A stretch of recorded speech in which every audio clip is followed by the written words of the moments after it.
ഏവർക്കും നമ്മുടെ പുതിയൊരു വീഡിയോയിലേക്ക് സ്വാഗതം. നമ്മൾ PYQ സീരീസിൽ നമ്മൾ ഓൾറെഡി 2021 നടന്ന പ്രിലിംസ് എക്സാമുകളുടെ ക്വസ്റ്റ്യൻ പേപ്പർ നമ്മൾ ചെയ്തിട്ടുണ്ടായിരുന്നു. നമ്മൾ ഇതിൽ നോക്കുന്നത് ആ പ്രിലിംസിന് ശേഷം നടന്ന അതിൻ്റെയൊക്കെ ഫൈനൽ എക്സാമുകളും 2021 തന്നെ നടന്നിട്ടുണ്ടായിരുന്നു. ആ ഫൈനൽ എക്സാമുകൾ നടന്ന എക്സാമുകളുടെ ചോദ്യപേപ്പറുകളാണ് നോക്കുന്നത്. ഒന്നാമത്തെ ചോദ്യം ഇതാണ്: ഭാഷാ അടിസ്ഥാനത്തിൽ സംസ്ഥാനങ്ങളുടെ പുനഃസംഘടിപ്പിക്കുന്നതിനായിട്ട് രൂപീകരിച്ച സംസ്ഥാന പുനഃസംഘടനാ കമ്മീഷന്റെ അധ്യക്ഷൻ ആരായിരുന്നു? ഫസൽ അലി അല്ലെ. ഫസൽ അലി ആയിരുന്നു ഭാഷാ അടിസ്ഥാനത്തിൽ സംസ്ഥാനങ്ങളെ പുനഃസംഘടിപ്പിക്കുന്നതിനായിട്ട് രൂപീകരിച്ച സംസ്ഥാന പുനഃസംഘടനാ കമ്മീഷന്റെ അധ്യക്ഷൻ എന്ന് പറയുന്നത്. രണ്ടാമത്തെ ചോദ്യം: ഇന്ത്യയിൽ ഏറ്റവും വലിയ ധാതു അധിഷ്ഠിത വ്യവസായം ഏതാണ്? ഇന്ത്യയിലെ ഏറ്റവും വലിയ ധാതു അധിഷ്ഠിത വ്യവസായം ഏതാ? ഓപ്ഷൻ ബി ആണ്, ഇരുമ്പുരുക്ക് വ്യവസായമാണ്. ഇന്ത്യയിലെ ഏറ്റവും വലിയ ധാതു അധിഷ്ഠിത വ്യവസായം ചോദിച്ചാൽ ഏതാ? ഇരുമ്പുരുക്ക് വ്യവസായമാണ്. മൂന്നാമത്തെ ചോദ്യം: ബ്രിട്ടീഷ് രേഖകളിൽ കൊട്ടിയൂട്ട് രാജ എന്ന് വിശേഷിപ്പിക്കപ്പെടുന്ന ഭരണാധികാരി ആരായിരുന്നു? പഴശ്ശിരാജാവാണ് അല്ലെ. ബ്രിട്ടീഷ് രേഖകളിൽ കൊട്ടിയൂട്ട് രാജ എന്ന് വിശേഷിപ്പിക്കപ്പെടുന്ന ഭരണാധികാരി ആരായിരുന്നു? പഴശ്ശിരാജാവായിരുന്നു. നാലാമത്തെ ചോദ്യം: ഇന്ത്യയിലെ ആദ്യത്തെ ദേശീയ ജലപാത ഏതാണ്? ഇന്ത്യയിലെ ആദ്യത്തെ ദേശീയ ജലപാത ഏതായിരുന്നു? ഓപ്ഷൻ എ ആണ്, അലഹബാദ് ഹാൽഡി അല്ലെ. ഗംഗാ നദിയിൽ സ്ഥിതി ചെയ്യുന്ന അലഹബാദ് ഹാൽഡി ആയിരുന്നു ഇന്ത്യയിലെ ആദ്യത്തെ ദേശീയ ജലപാതയായിട്ട് അറിയപ്പെടുന്നത്. അഞ്ചാമത്തെ ചോദ്യം: സ്വരാജ് പാർട്ടിക്ക് രൂപം നൽകിയവർ ആയിരിക്കാം? സ്വരാജ് പാർട്ടിക്ക് രൂപം നൽകിയവർ ആരൊക്കെയായിരുന്നു? സ്വരാജ് പാർട്ടിക്ക് ഓപ്ഷൻ ബി ആണ്, CR ദാസും മോത്തിലാൽ നെഹ്റുവാണ്. നിങ്ങൾ ഓർക്കുക, ഇതേ ക്വസ്റ്റ്യൻ തന്നെ എന്ത് ചെയ്യുന്ന അറിയോ, നിലവിൽ നടന്നുകൊണ്ടിരിക്കുന്ന LD എക്സാമുകളിലും ചോദിക്കുന്നുണ്ട് ഈ ക്വസ്റ്റ്യൻ. സ്വരാജ് പാർട്ടിക്ക് രൂപം നൽകിയവർ ആരായിരുന്നു? CR ദാസും മോത്തിലാൽ നെഹ്റുവാണ്. അപ്പോൾ ഇപ്പൊ തന്നെ എന്ത് ചെയ്യുക, പഠിച്ചുകൊണ്ട് പോവുക. കറക്റ്റ് പക്കയായിട്ട് നമ്മൾ ഫൈനൽ കീ വന്ന പ്രകാരം തന്നെയാണ് പറയുന്നത്. പലരും കമന്റ് ആയിട്ട് അതല്ലേ ഇതല്ലേ എന്നിങ്ങനെ ചോദിക്കുന്നുണ്ട്. ഞാൻ പറയുന്നത് ഇതിൽ ഫൈനൽ എക്സാമുകൾ, അതായത് മെയിൻ എക്സാം കഴിഞ്ഞിട്ട് ഫൈനൽ കീ പ്രകാരമുള്ള ആൻസർ ആണ് പറയുന്നത്. PSCയുടെ ആൻസറാണ് പറയുന്നത്. ഇനി ആറാമത്തെ ചോദ്യം: ഇന്ത്യൻ മഹാസമുദ്രത്തിന്റെ ആകെ വിസ്തൃതി എത്രയാണ്? ഇന്ത്യൻ മഹാസമുദ്രത്തിന്റെ ആകെ വിസ്തൃതി ഓപ്ഷൻ ബി ആണ്, 73.4 ലക്ഷം ചതുരശ്ര കിലോമീറ്റർ ആട്ടോ. പിന്നെ ഇന്ത്യൻ മഹാസമുദ്രത്തിന്റെ വിസ്തൃതി എത്രയാ? 73.4 ലക്ഷം ചതുരശ്ര കിലോമീറ്റർ. ഏഴാമത്തെ ചോദ്യം: അഗ്നിപുത്രി എന്ന് വിശേഷിപ്പിക്കുന്ന ഭാരതീയ വനിത ആരാണ്? അഗ്നിപുത്രി എന്ന് വിശേഷിപ്പിക്കുന്ന ഭാരതീയ വനിത ഓപ്ഷൻ എ ആണ്, ടെസി തോമസ് ആണ്. എട്ടാമത്തെ ചോദ്യം: കേരളത്തിന്റെ ഭാഗമല്ലാത്ത ഭൂപ്രകൃതി വിഭാഗം ഏതാണ്? തന്നിരിക്കുന്നതിൽ കേരളത്തിന്റെ ഭൂപ്രകൃതി വിഭാഗം അല്ലാത്തത് ഏതൊക്കെയാ? ഭൂപ്രകൃതി മലനാട്, ഇടനാട്, തീരപ്രദേശം അല്ലെ. ഇവിടെ ഏതാ അല്ലാത്തത്? മരുപ്രദേശമാണ്. 9 ചേരിചേരാ പ്രസ്ഥാനം രൂപീകരിക്കാൻ തീരുമാനിച്ച സമ്മേളനം ഏതാണ്? ചേരിചേരാ പ്രസ്ഥാനം രൂപീകരിക്കാൻ വേണ്ടിയിട്ട് തീരുമാനിച്ച സമ്മേളനം ഏതാ? ഓപ്ഷൻ ബി ആണ്, ബന്ധൂങ് സമ്മേളനം അല്ലെ. ബന്ധൂങ് സമ്മേളനം. എന്നാൽ ചേരിചേരാ പ്രസ്ഥാനത്തിന്റെ ആദ്യത്തെ സമ്മേളനം നടന്നത് എവിടെയാ? ബൽഗ്രേഡിലാണ്. ആദ്യത്തെ സമ്മേളനം നടന്നത് എവിടെയാ? ബൽഗ്രേഡ്. ചേരിചേരാ പ്രസ്ഥാനം രൂപീകരിക്കാൻ തീരുമാനിച്ച സമ്മേളനം ചോദിച്ചാലോ അത് ബന്ധൂങ് സമ്മേളനമാണ്. 10ാമത്തെ ചോദ്യം: സമീപകാലത്ത് വാമൊഴിയിൽ നിന്നും വരമൊഴിയിലേക്ക് രൂപാന്തരപ്പെട്ട കേരള കർണാടക ഭാഷ ഏതാണ്? വാമൊഴിയിൽ നിന്ന് വരമൊഴിയിലേക്ക് രൂപാന്തരപ്പെട്ട കേരള കർണാടക ഭാഷ ഏതാ? ഓപ്ഷൻ സി ആണ് അല്ലെ, സോറി, ഓപ്ഷൻ സി ആണ്, ബ്യാരി ആണ് കേട്ടോ. ബ്യാരി ഭാഷയാണ്, ബ്യാരി ഭാഷ. 11 ടെന്നീസ് കോർട്ട് പ്രതിജ്ഞ ഏത് വിപ്ലവവുമായിട്ട് ബന്ധപ്പെട്ടതാണ്? ടെന്നീസ് കോർട്ട് പ്രതിജ്ഞ ഏത് വിപ്ലവവുമായിട്ട് ബന്ധപ്പെട്ടതാണ്? ഓപ്ഷൻ ബി ആണ്, ഫ്രഞ്ച് വിപ്ലവവുമായിട്ട് ബന്ധപ്പെട്ടതാണ് ഇത് ടെന്നീസ് കോർട്ട് പ്രതിജ്ഞ. 12ാമത്തെ ചോദ്യം: വടക്കേ അമേരിക്കയിലെ റോക്കി പർവ്വതനിരയുടെ കിഴക്കൻ ചെരിവിലൂടെ വീശുന്ന ഉഷ്ണകാറ്റ് ഏതാണ്?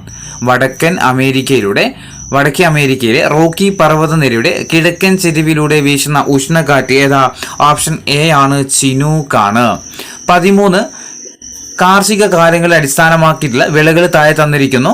ഇതിൽ നിന്ന് ശരിയായ ജോഡികൾ ഏതൊക്കെയാണെന്ന് കണ്ടെത്താം.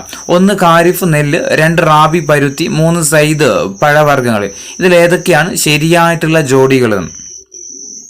ഓപ്ഷൻ സി ആണ്, 1ഉം 3ഉം ആണ് ഇതിൽ ശരിയായിട്ടുള്ള പ്രസ്താവനകൾ. അതായത് ഖാരിഫ് എന്താണ്? നെല്ല് ഖാരിഫ് വിളയാണ്. അതുപോലെ പഴവർഗ്ഗങ്ങൾ എന്താണ്? സൈദ് വിളയാണ്. പിന്നെ പരുത്തി ഏതാ? ഖാരിഫ് വിള തന്നെ കേട്ടോ. ഇനി 14ാമത്തെ ചോദ്യം, താഴെ തന്നതിൽ വാണിജ്യ ബാങ്കുകളുടെ ധർമ്മങ്ങളിൽ ഉൾപ്പെടുന്നത് ഏതാണ്? വാണിജ്യ ബാങ്കുകളുടെ ധർമ്മങ്ങളിൽ ഉൾപ്പെടുന്നത് ചോദിച്ചാൽ ഓപ്ഷൻ ഡി ആണ്, നിക്ഷേപങ്ങൾ സ്വീകരിക്കുക എന്നുള്ളതാണ് ഏത് വാണിജ്യ ബാങ്കുകളുടെ ധർമ്മം. ഈ നോട്ട് അച്ചെടുക്കുക, അതേപോലെ വായ്പ നിയന്ത്രിക്കുക, സർക്കാരിന്റെ ബാങ്കായിട്ട് പ്രവർത്തിക്കുക, ഇതൊക്കെ ഏതാ RBIയുടെ ധർമ്മങ്ങളാണ്. ഏതൊക്കെ? നോട്ട് അച്ചടിക്കുക, വായ്പ നിയന്ത്രിക്കുക, അതേപോലെ സർക്കാരിന്റെ ബാങ്കായിട്ടൊക്കെ പ്രവർത്തിക്കുന്ന ഏതാ RBI ആണ്. 15 താഴെ തന്നിരിക്കുന്നതിൽ ശരിയായിട്ടുള്ള ജോഡി ഏതൊക്കെയാണ് കണ്ടെത്തുക? ഭിലായി ഒഡീഷ, റൂർക്കേല ഛത്തീസ്ഗഡ്, ദുർഗാപൂർ പശ്ചിമ ബംഗാൾ, ബൊക്കാറോ ജാർഖണ്ഡ്. ഇതിൽ ഏതൊക്കെയാണ് ശരിയായിട്ടുള്ള ജോഡികൾ? ഏതൊക്കെ ശരിയായിട്ടുള്ളത്? ഓപ്ഷൻ സി ആണ്, 3, 4 ആണ് ഇത് ഇതിൽ ശരിയായിട്ടുള്ള. ദുർഗാപൂർ എവിടെയാ? പശ്ചിമ ബംഗാൾ തന്നെയാണ്. ബൊക്കാറോ ജാർഖണ്ഡ് ആണ്. റൂർക്കേല എവിടെയാ? റൂർക്കേല ഒഡീഷയിലാണ്. ഭിലായി ആണ് എവിടെ? ഛത്തീസ്ഗഡില്. അപ്പൊ ഭിലായി എവിടെയാ? ഛത്തീസ്ഗഡിലും റൂർക്കേല ഒഡീഷയുമാണ്. അങ്ങോട്ടും ഇങ്ങോട്ടും തിരിച്ചു കൊടുത്തേക്കുന്നതാണ്. 16 താഴെ തന്നിരിക്കുന്ന പ്രസ്താവനകൾ നിരീക്ഷിക്കുക. ഒന്നാമത്തത്, ഇന്ത്യയിലെ മുഖ്യ താപ ഊർജ്ജ സ്രോതസ്സാണ് കൽക്കരി. ഇന്ത്യയിലെ മുഖ്യ താപോർജ്ജ സ്രോതസ്സാണ് ഏത്? കൽക്കരി. അതെന്താ ശരിയായിട്ടുള്ള പ്രസ്താവന അല്ലെ? അപ്പൊ നമുക്ക് ഓപ്ഷനിൽ നിന്ന് എങ്ങനെ വെട്ടിക്കളയാം? ഒന്നില്ലാത്തതൊക്കെ നമുക്ക് വെട്ടിക്കളയാം. ഓപ്ഷൻ സിയിൽ ഒന്നില്ല, ഓപ്ഷൻ ഡിയിൽ ഒന്നില്ല, നമ്മൾ വെട്ടിയ. രണ്ടാമത്തത്, പ്രധാന വ്യാവസായിക ഇന്ധനമാണ് കൽക്കരി. ശരിയാണ്, പ്രധാനപ്പെട്ട വ്യാവസായിക ഇന്ധനമാണ് ഇത് കൽക്കരി. മൂന്നാമത്തത്, ബിറ്റുമിനസ് വിഭാഗത്തിൽപ്പെട്ട കൽക്കരിയാണ് ഇന്ത്യയിൽ കൂടുതലായിട്ടും കാണപ്പെടുന്നത്. ബിറ്റുമിനസ് വിഭാഗത്തിൽപ്പെട്ട കൽക്കരിയാണ് ഇന്ത്യയിൽ ഏറ്റവും കൂടുതൽ കാണപ്പെടുന്നത്. ശരിയാണോ? ശരിയാണ്. ഇന്ത്യയിൽ ഏറ്റവും കൂടുതൽ കാണപ്പെടുന്ന കൽക്കരി ഇനം ഏതാ? ബിറ്റുമിനസ് ആണ്. നമ്മൾ ആൻസർ കിട്ടിക്കഴിഞ്ഞു. ഓപ്ഷൻ ബി ആണ്. 1, 2, 3 ആണ് ഇത് ശരിയായിട്ടുള്ള പ്രസ്താവനകൾ. ഇനി നാലാമത്തെ എന്താ? മഹാരാഷ്ട്രയിലെ മുംബൈ ഹൈയാണ് ഇന്ത്യയിലെ ഏറ്റവും വലിയ കൽക്കരി പാടം. തെറ്റാണ് അല്ലെ? മുംബൈ എന്താ? എണ്ണപ്പാടമാണ് ഇത് മുംബൈ അല്ലെ? അപ്പൊ അത് നമുക്കറിയാം എന്താ തെറ്റാന്നുള്ളത്. ഇനി 17ാമത്തെ ചോദ്യം, 17, ചുവടെ കൊടുത്തിട്ടുള്ള പ്രസ്താവനകൾ ഉദാരവൽക്കരണത്തിന്റെ ഫലമായിട്ടുള്ള മാറ്റത്തിൽ പെടുന്നവ ഏതൊക്കെയാണ്? ഉദാരവൽക്കരണത്തിന്റെ മാറ്റമായിട്ട് വന്ന ഫലങ്ങൾ ഏതൊക്കെയാണ്? 1, വ്യവസായങ്ങൾ തുടങ്ങാനുള്ള നിയന്ത്രണങ്ങൾ ലഘൂകരിച്ചു. വ്യവസായങ്ങൾ തുടങ്ങാനുള്ള നിയന്ത്രണങ്ങൾ ലഘൂകരിച്ചു. എന്താണ് ശരിയായിട്ടുള്ള പ്രസ്താവന അല്ലെ? ഒന്നില്ലാത്തതൊക്കെ നമുക്ക് വെട്ടാം. ഓപ്ഷൻ ഡിയിൽ ഒന്നില്ല. 2, കമ്പോള നിയന്ത്രണങ്ങൾ പിൻവലിച്ചു. കമ്പോള നിയന്ത്രണങ്ങൾ പിൻവലിച്ചു. ശരിയാണ്. 2 ഇല്ലാത്തത് നമുക്ക് വെട്ടാം. ഓപ്ഷൻ സിയിൽ 2 ഇല്ല, നമ്മൾ വെട്ടി. കൂടുതൽ മേഖലകളിൽ വിദേശ നിക്ഷേപം അനുവദിച്ചു. കൂടുതൽ മേഖലകളിൽ വിദേശ നിക്ഷേപം ചെയ്തിട്ടുണ്ട്, അനുവദിച്ചിട്ടുണ്ട്. അപ്പൊ അതും 3, ഓപ്ഷൻ എയിൽ എന്തില്ല? 3 ഇല്ല, തെറ്റി.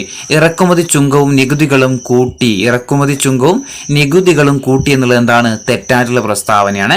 അപ്പോൾ ഉദാരവൽക്കരണത്തിന്റെ ഫലങ്ങൾ പഠിച്ചു വെക്കുക. 1, വ്യവസായങ്ങൾ തുടങ്ങാനുള്ള നിയന്ത്രണങ്ങൾ ലഘൂകരിച്ചു. അതുപോലെ കമ്പോള നിയന്ത്രണങ്ങൾ പിൻവലിച്ചിട്ടുണ്ട്. അതുപോലെ കൂടുതൽ മേഖലകളിൽ എന്ത് ചെയ്തിട്ടുണ്ട്? വിദേശ നിക്ഷേപം അനുവദിക്കുകയും ചെയ്തിട്ടുണ്ട്. ഓപ്ഷൻ ബി ആണ് ശരിയായിട്ടുള്ള പ്രസ്താവന. 18ാമത്തെ ചോദ്യം, 2020 ഏപ്രിൽ 1 നിലവിൽ വന്ന ബാങ്ക് ലയനത്തോടുകൂടി ഇന്ത്യയിലെ ഏറ്റവും വലിയ രണ്ടാമത്തെ പൊതുമേഖലാ ബാങ്കായിട്ട് മാറിയത് ഏതാണ്? ഇന്ത്യയിലെ ഏറ്റവും വലിയ രണ്ടാമത്തെ പൊതുമേഖലാ ബാങ്ക് ഏതാ? രണ്ടാമത്തെ പൊതുമേഖലാ ബാങ്ക് ഓപ്ഷൻ ബി ആണ്, പഞ്ചാബ് നാഷണൽ ബാങ്ക് ആണ്. ഒന്നാമത്തത് ഏതാ? അത് SBI അല്ലെ? ഒന്നാമത്തെ SBI ആണ്. രണ്ടാമത്തത് പഞ്ചാബ് നാഷണൽ ബാങ്ക് ആണ്.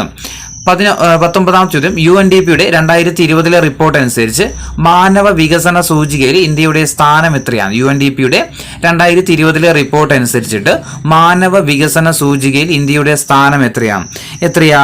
ഓപ്ഷൻ ഡി ആണ്, 131ാമതാണ്. ഇനി ലേറ്റസ്റ്റ് ആയിട്ട്, അതായത് 2023-24 റിപ്പോർട്ട് പ്രകാരം ഇന്ത്യ എത്രാം സ്ഥാനത്താണെന്ന് ചോദിച്ചാൽ 134ാമത് കേട്ടോ.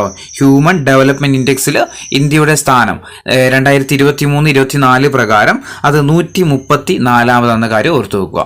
20ാമത്തെ ചോദ്യം, ഇന്ത്യൻ ഭരണഘടന ഉറപ്പ് നൽകുന്ന സമത്വത്തിനുള്ള അവകാശം എന്ന മൗലിക അവകാശത്തിൽ ഉൾക്കൊള്ളിച്ചിരിക്കുന്ന ആശയങ്ങളിൽ ഉൾപ്പെടാത്തത് ഏതാണെന്ന് കണ്ടെത്തുക. ഉൾപ്പെടാത്തതാണ് വേണ്ടത്. ഒന്നാമത്തത്, മാതൃഭാഷയല്ല മതഭാഷാ ന്യൂനപക്ഷങ്ങൾക്ക് സ്വന്തം ഇഷ്ടപ്രകാരം വിദ്യാഭ്യാസ സ്ഥാപനങ്ങൾ ആരംഭിക്കാനുള്ള അവകാശമുണ്ട്. ഏതുമായി ബന്ധപ്പെട്ടിട്ടാ? സമത്വത്തിനുള്ള അവകാശവുമായി ബന്ധപ്പെട്ടിട്ട് അല്ലെ? ഇതെന്താണ്? തെറ്റല്ലേ? ഒന്നെ തെറ്റാണ് അല്ലെ? എന്താ കാരണം? ഇതെവിടെയാ പറയുന്നത്? നമ്മുടെ സാംസ്കാരികവും വിദ്യാഭ്യാസപരമായ അവകാശം അവിടെയാണ് ഏത് പറയുന്നത്? മതഭാഷാ ന്യൂനപക്ഷങ്ങൾക്ക് സ്വന്തം ഇഷ്ടപ്രകാരം വിദ്യാഭ്യാസ സ്ഥാപനങ്ങൾ ആരംഭിക്കാൻ അവകാശമുണ്ടെന്ന് പറയുന്നത് അല്ലെ? അപ്പൊ ഒന്നെന്താണ്? തെറ്റാണ്. അപ്പൊ എല്ലാ ഓപ്ഷനിലും ഒന്നുണ്ട്. നമ്മളോട് പറഞ്ഞിരിക്കുന്നതും തെറ്റാണ് പ്രസ്താവന അല്ലെ? അപ്പൊ എല്ലാ ഓപ്ഷനിലും ഒന്നുണ്ട്, അപ്പം വെട്ടാൻ പറ്റൂല. രണ്ടാമത്തത്, ജാതി, മതം, ലിംഗം, ജനന സ്ഥലം എന്നിവയുടെ അടിസ്ഥാനത്തിലുള്ള വിവേചനം നിരോധിക്കല്. ഇതെന്ത് തന്നെയാണ്? സമത്വവുമായി ബന്ധപ്പെട്ടതാണ്. അപ്പൊ 2 ഉള്ളതൊക്കെ നമുക്ക് വെട്ടാം അല്ലെ? 2 ഉള്ളത് ഓപ്ഷൻ ഡിയിൽ ഒന്നുണ്ട് അല്ലെ? ഓപ്ഷൻ ഡിയിൽ ഒന്നുണ്ട്, നമ്മൾ വെട്ടി. ഓപ്ഷൻ സിയിൽ ഒന്നുണ്ട്, നമ്മൾ വെട്ടി. മൂന്നാമത്തത് സ്ഥാനപ്പേരുകൾ നിർത്തലാക്കൽ. സ്ഥാനപ്പേരുകൾ നിർത്തലാക്കൽ ഏതുമായിട്ടുള്ള സമത്വവുമായി ബന്ധപ്പെട്ടതാണ് അല്ലേ. അപ്പോൾ ഓപ്ഷൻ എയും വെട്ടി, നമ്മൾ 1ഉം 3ഉം എന്നുള്ളതും വെട്ടി. കാരണം 3 എന്താണ് ശരിയായിട്ടുള്ള പ്രസ്താവന, നമ്മൾ പറഞ്ഞിരിക്കുന്നത് തെറ്റ് കണ്ടുപിടിക്കാൻ. ഇനിയിപ്പോൾ നോക്കാനൊന്നുമില്ല, ആൻസർ ഏതേ ഉള്ളൂ, ഓപ്ഷൻ ബി 1 മാത്രം എന്നുള്ളതാണ്. നമ്മുടെ ആർട്ടിക്കിൾ 14 മുതൽ 18 വരെ അല്ലേ സമത്വത്തിനുള്ള അവകാശത്തെ കുറിച്ച് പറയുന്നത്. ആർട്ടിക്കിൾ 14 മുതൽ 18 വരെയാണ്, ഓർത്ത് നോക്കണേ. ഈ അവസര സമത്വം ഏതാ ആർട്ടിക്കിൾ 16 അല്ലേ. പൊതു നിയമനങ്ങൾ അവസര സമത്വം 16 18 ഇത് സ്ഥാനപ്പേരുകൾ നിർത്തലാക്കുന്നത്. 17 ഐക്യ നിർമ്മാർജ്ജനം, പിന്നെ ജാതി, മതം, ലിംഗം, ജനസ്ഥലം എന്നിവയുടെ അടിസ്ഥാനത്തിൽ വിഭജനം ആർട്ടിക്കിൾ 15 അല്ലേ. അപ്പോൾ 21ാമത്തെ ചോദ്യം, കേരള കൃഷി വകുപ്പിന്റെ സേവനങ്ങൾ ടെക്നോളജിയുടെ സഹായത്തോടെ കർഷകർക്ക് എത്തിക്കാനായിട്ട് ആവിഷ്കരിച്ച പദ്ധതിയായ എയിംസിന്റെ പൂർണ്ണരൂപം എന്താണ്? എയിംസിന്റെ പൂർണ്ണരൂപം എന്താ? ഓപ്ഷൻ സി ആണ്, അഗ്രികൾച്ചറൽ ഇൻഫർമേഷൻ മാനേജ്മെന്റ് സിസ്റ്റം ആണ്. അഗ്രികൾച്ചറൽ ഇൻഫർമേഷൻ മാനേജ്മെന്റ് സിസ്റ്റം എന്നാണ് എയിംസിന്റെ എക്സ്പാൻഷൻ.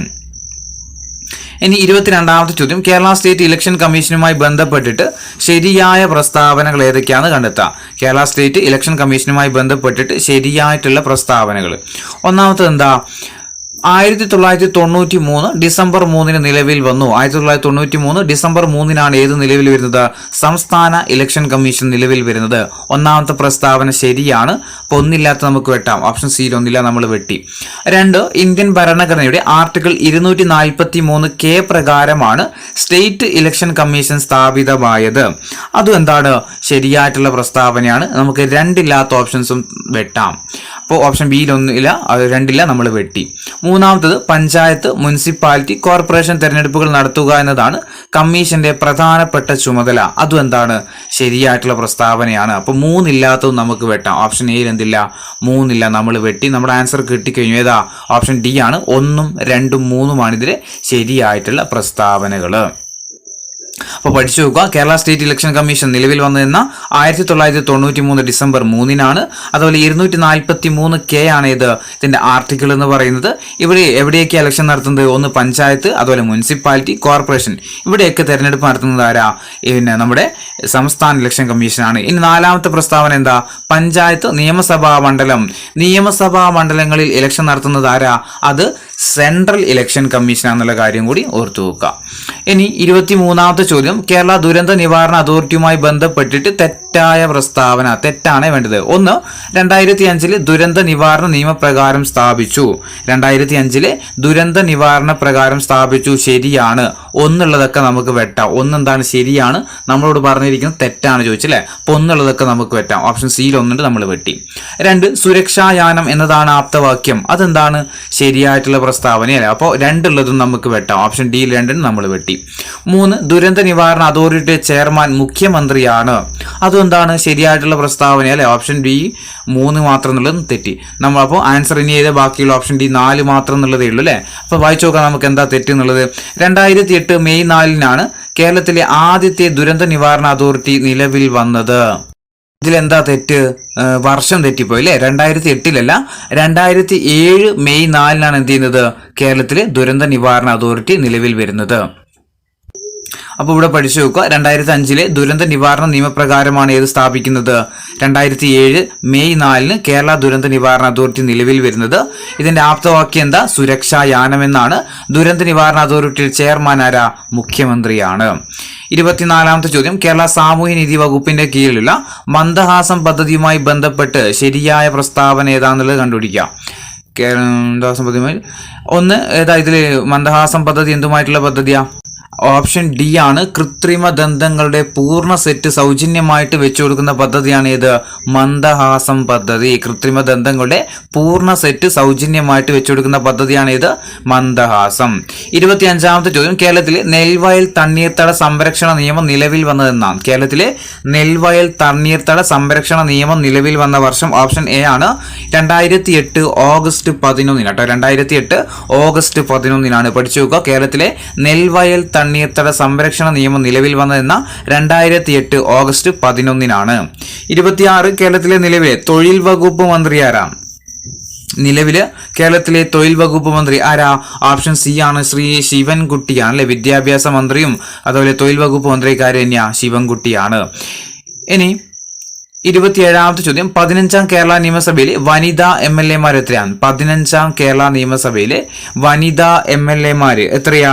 ഓപ്ഷൻ ബി ആണ്, 11 വനിതാ MLA ഉണ്ടായിരുന്നത്.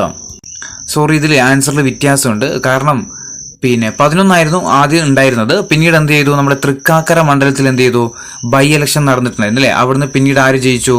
നമ്മുടെ ഉമാ തോമസ് വിജയിച്ചിട്ടുണ്ടായിരുന്നു. അപ്പോൾ നിലവിൽ എത്ര വനിതാ MLA 12 MLA ഉണ്ടെന്ന കാര്യം ഓർത്തു വെക്കണേ.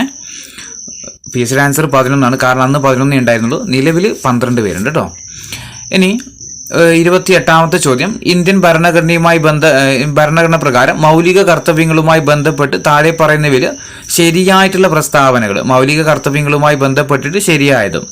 1. 1976 42ാം ഭരണഘടനാ ഭേദഗതി പ്രകാരം കൂട്ടിച്ചേർത്തു.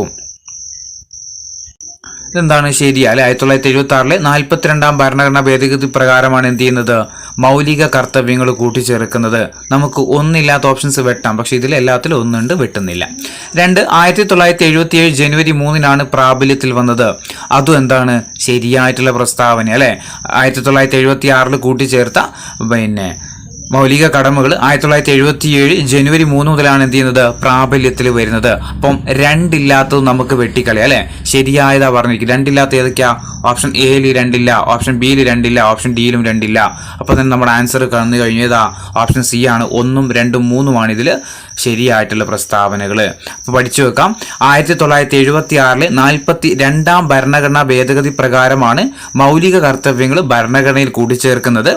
76 കൂട്ടിച്ചേർത്ത മൗലിക കർത്തവ്യങ്ങൾ 77 ജനുവരി 3 എന്ത് ചെയ്യുന്നത്?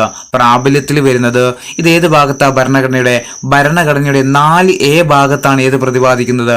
മൗലിക കർത്തവ്യങ്ങൾ പ്രതിപാദിക്കുന്നത്. നിലവിൽ എത്ര മൗലിക കർത്തവ്യങ്ങളുണ്ട്? 11 മൗലിക കർത്തവ്യങ്ങളാണ് ഏത് നമുക്കുള്ളത്.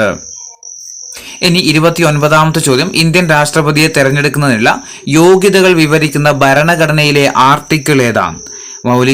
ഇന്ത്യൻ രാഷ്ട്രപതിയെ തെരഞ്ഞെടുക്കാനുള്ള യോഗ്യതകൾ വിവരിക്കുന്ന ഭരണഘടനയിലെ ആർട്ടിക്കിൾ ഏതാ? ഓപ്ഷൻ എ ആണ്, 58 കേട്ടോ. ആർട്ടിക്കിൾ 58 എന്താ പറയുന്നത്? ഇന്ത്യൻ രാഷ്ട്രപതിയെ തെരഞ്ഞെടുക്കാനുള്ള യോഗ്യതകളെ കുറിച്ചാണ് പറയുന്നത്. 30ാമത്തെ ചോദ്യം, ദാദ്ര നഗർ ഹവേലി, ദാമൻ ദിയു എന്നീ കേന്ദ്രഭരണ പ്രദേശങ്ങളുടെ നിലവിലെ അഡ്മിനിസ്ട്രേറ്റർ ആരാണ്? ഓപ്ഷൻ സി ആണ്, പ്രഫുൽ പട്ടേൽ തന്നെ കേട്ടോ. മാറ്റമൊന്നുമില്ല ഇപ്പോഴും. ദാദ്ര നഗർ ഹവേലി, ദാമൻ ദിയു എന്നീ കേന്ദ്രഭരണ പ്രദേശങ്ങളുടെ നിലവിലെ അഡ്മിനിസ്ട്രേറ്റർ പ്രഫുൽ പട്ടേൽ ആണ്. 31 ഇന്ത്യൻ തെരഞ്ഞെടുപ്പ് കമ്മീഷനുമായി ബന്ധപ്പെട്ടിട്ട് തെറ്റായ പ്രസ്താവന ഏതാണ്? തെറ്റാണ് വേണ്ടത്. തെറ്റത് ഇന്ത്യൻ തെരഞ്ഞെടുപ്പ് കമ്മീഷനുമായി ബന്ധപ്പെട്ടിട്ട് തെറ്റായത്. 1. ഇന്ത്യൻ തെരഞ്ഞെടുപ്പ് കമ്മീഷൻ ഇപ്പോൾ 3 പേർ അടങ്ങുന്ന സമിതിയാണ്. ശരിയാണ്. ഒന്നില്ലാത്തത് നമുക്ക് വെട്ടാം. ഏതിലൊക്കെ ഒന്നില്ലാത്തത്? സോറി, 1 ശരിയാണല്ലോ അല്ലെ? നമ്മളോട് തെറ്റല്ലേ പറഞ്ഞിരിക്കുന്നത് അല്ലേ? അപ്പോൾ 1 ഓപ്ഷൻസ് ഒക്കെ നമുക്ക് വെട്ടാം. ഓപ്ഷൻ ഡിയിൽ 1 ഓപ്ഷൻ എയിൽ 1 നമ്മൾ വെട്ടിക്കളഞ്ഞു. ഇനി 2 രാഷ്ട്രപതിയാണ് തെരഞ്ഞെടുപ്പ് കമ്മീഷനെ നിയമിക്കുന്നത്. ശരിയാണ്. 3ാമത്തത് തെരഞ്ഞെടുപ്പ് നടത്താൻ വിപുലമായ ഉദ്യോഗസ്ഥ വൃന്ദം തെരഞ്ഞെടുപ്പ് കമ്മീഷൻ ഉണ്ടോ? ഇല്ലല്ലോ അല്ലെ? ഇല്ല. തിരഞ്ഞെടുപ്പ് നടത്താൻ വിപുലമായ ഉദ്യോഗസ്ഥ വൃന്ദം തെരഞ്ഞെടുപ്പ് കമ്മീഷൻ ഉണ്ടോ? അതില്ല. അതെന്താണ്? തെറ്റായിട്ടുള്ള പ്രസ്താവനയാണ് അല്ലെ? അപ്പൊ 2ലും 3 ഉണ്ട് അല്ലെ? ഓപ്ഷൻ ബിയിലും ഓപ്ഷൻ സിയിലും 3 അവിടെ വെക്കട്ടെ. 4ാമത്തത് രാഷ്ട്രപതി, ഉപരാഷ്ട്രപതി, രാജ്യസഭ, ലോക്സഭ, സംസ്ഥാന നിയമസഭാ തെരഞ്ഞെടുപ്പുകൾ നടത്തുന്നത് ഇന്ത്യൻ തെരഞ്ഞെടുപ്പ് കമ്മീഷനാണ്. അതെന്താണ്? ശരിയായിട്ടുള്ള പ്രസ്താവന അല്ലെ? അപ്പം നമ്മളോട് പറഞ്ഞിട്ട് തെറ്റല്ലേ? അപ്പോൾ നമുക്ക് ഇത് വെട്ടിക്കളയാം. നമ്മുടെ ആൻസർ ഏതാ? ഓപ്ഷൻ ബി ആണ്. 3 മാത്രമാണ് ഇതിൽ തെറ്റായിട്ടുള്ള പ്രസ്താവനകൾ. പഠിച്ചു വെക്കുക ശരിയായ പ്രസ്താവനകൾ. ഇന്ത്യൻ തെരഞ്ഞെടുപ്പ് കമ്മീഷൻ എന്താണ്? നിലവിൽ 3 പേർ അടങ്ങുന്ന ഒരു സമിതിയാണ്. രാഷ്ട്രപതി, ഉപരാഷ്ട്രപതി, രാജ്യസഭ, ലോക്സഭ, സംസ്ഥാന നിയമസഭാ തെരഞ്ഞെടുപ്പുകളൊക്കെ നടത്തുന്നതാരാ? ഇന്ത്യൻ തെരഞ്ഞെടുപ്പ് കമ്മീഷനാണ്. കമ്മീഷണറെ നിയമിക്കുന്നതാരാ? തെരഞ്ഞെടുപ്പ് കമ്മീഷണറെ രാഷ്ട്രപതിയാണ്. തെരഞ്ഞെടുപ്പ് നടത്താൻ വിപുലമായ ഉദ്യോഗസ്ഥ വൃന്ദം എന്തിനില്ല? തെരഞ്ഞെടുപ്പ് കമ്മീഷൻ ഇല്ല.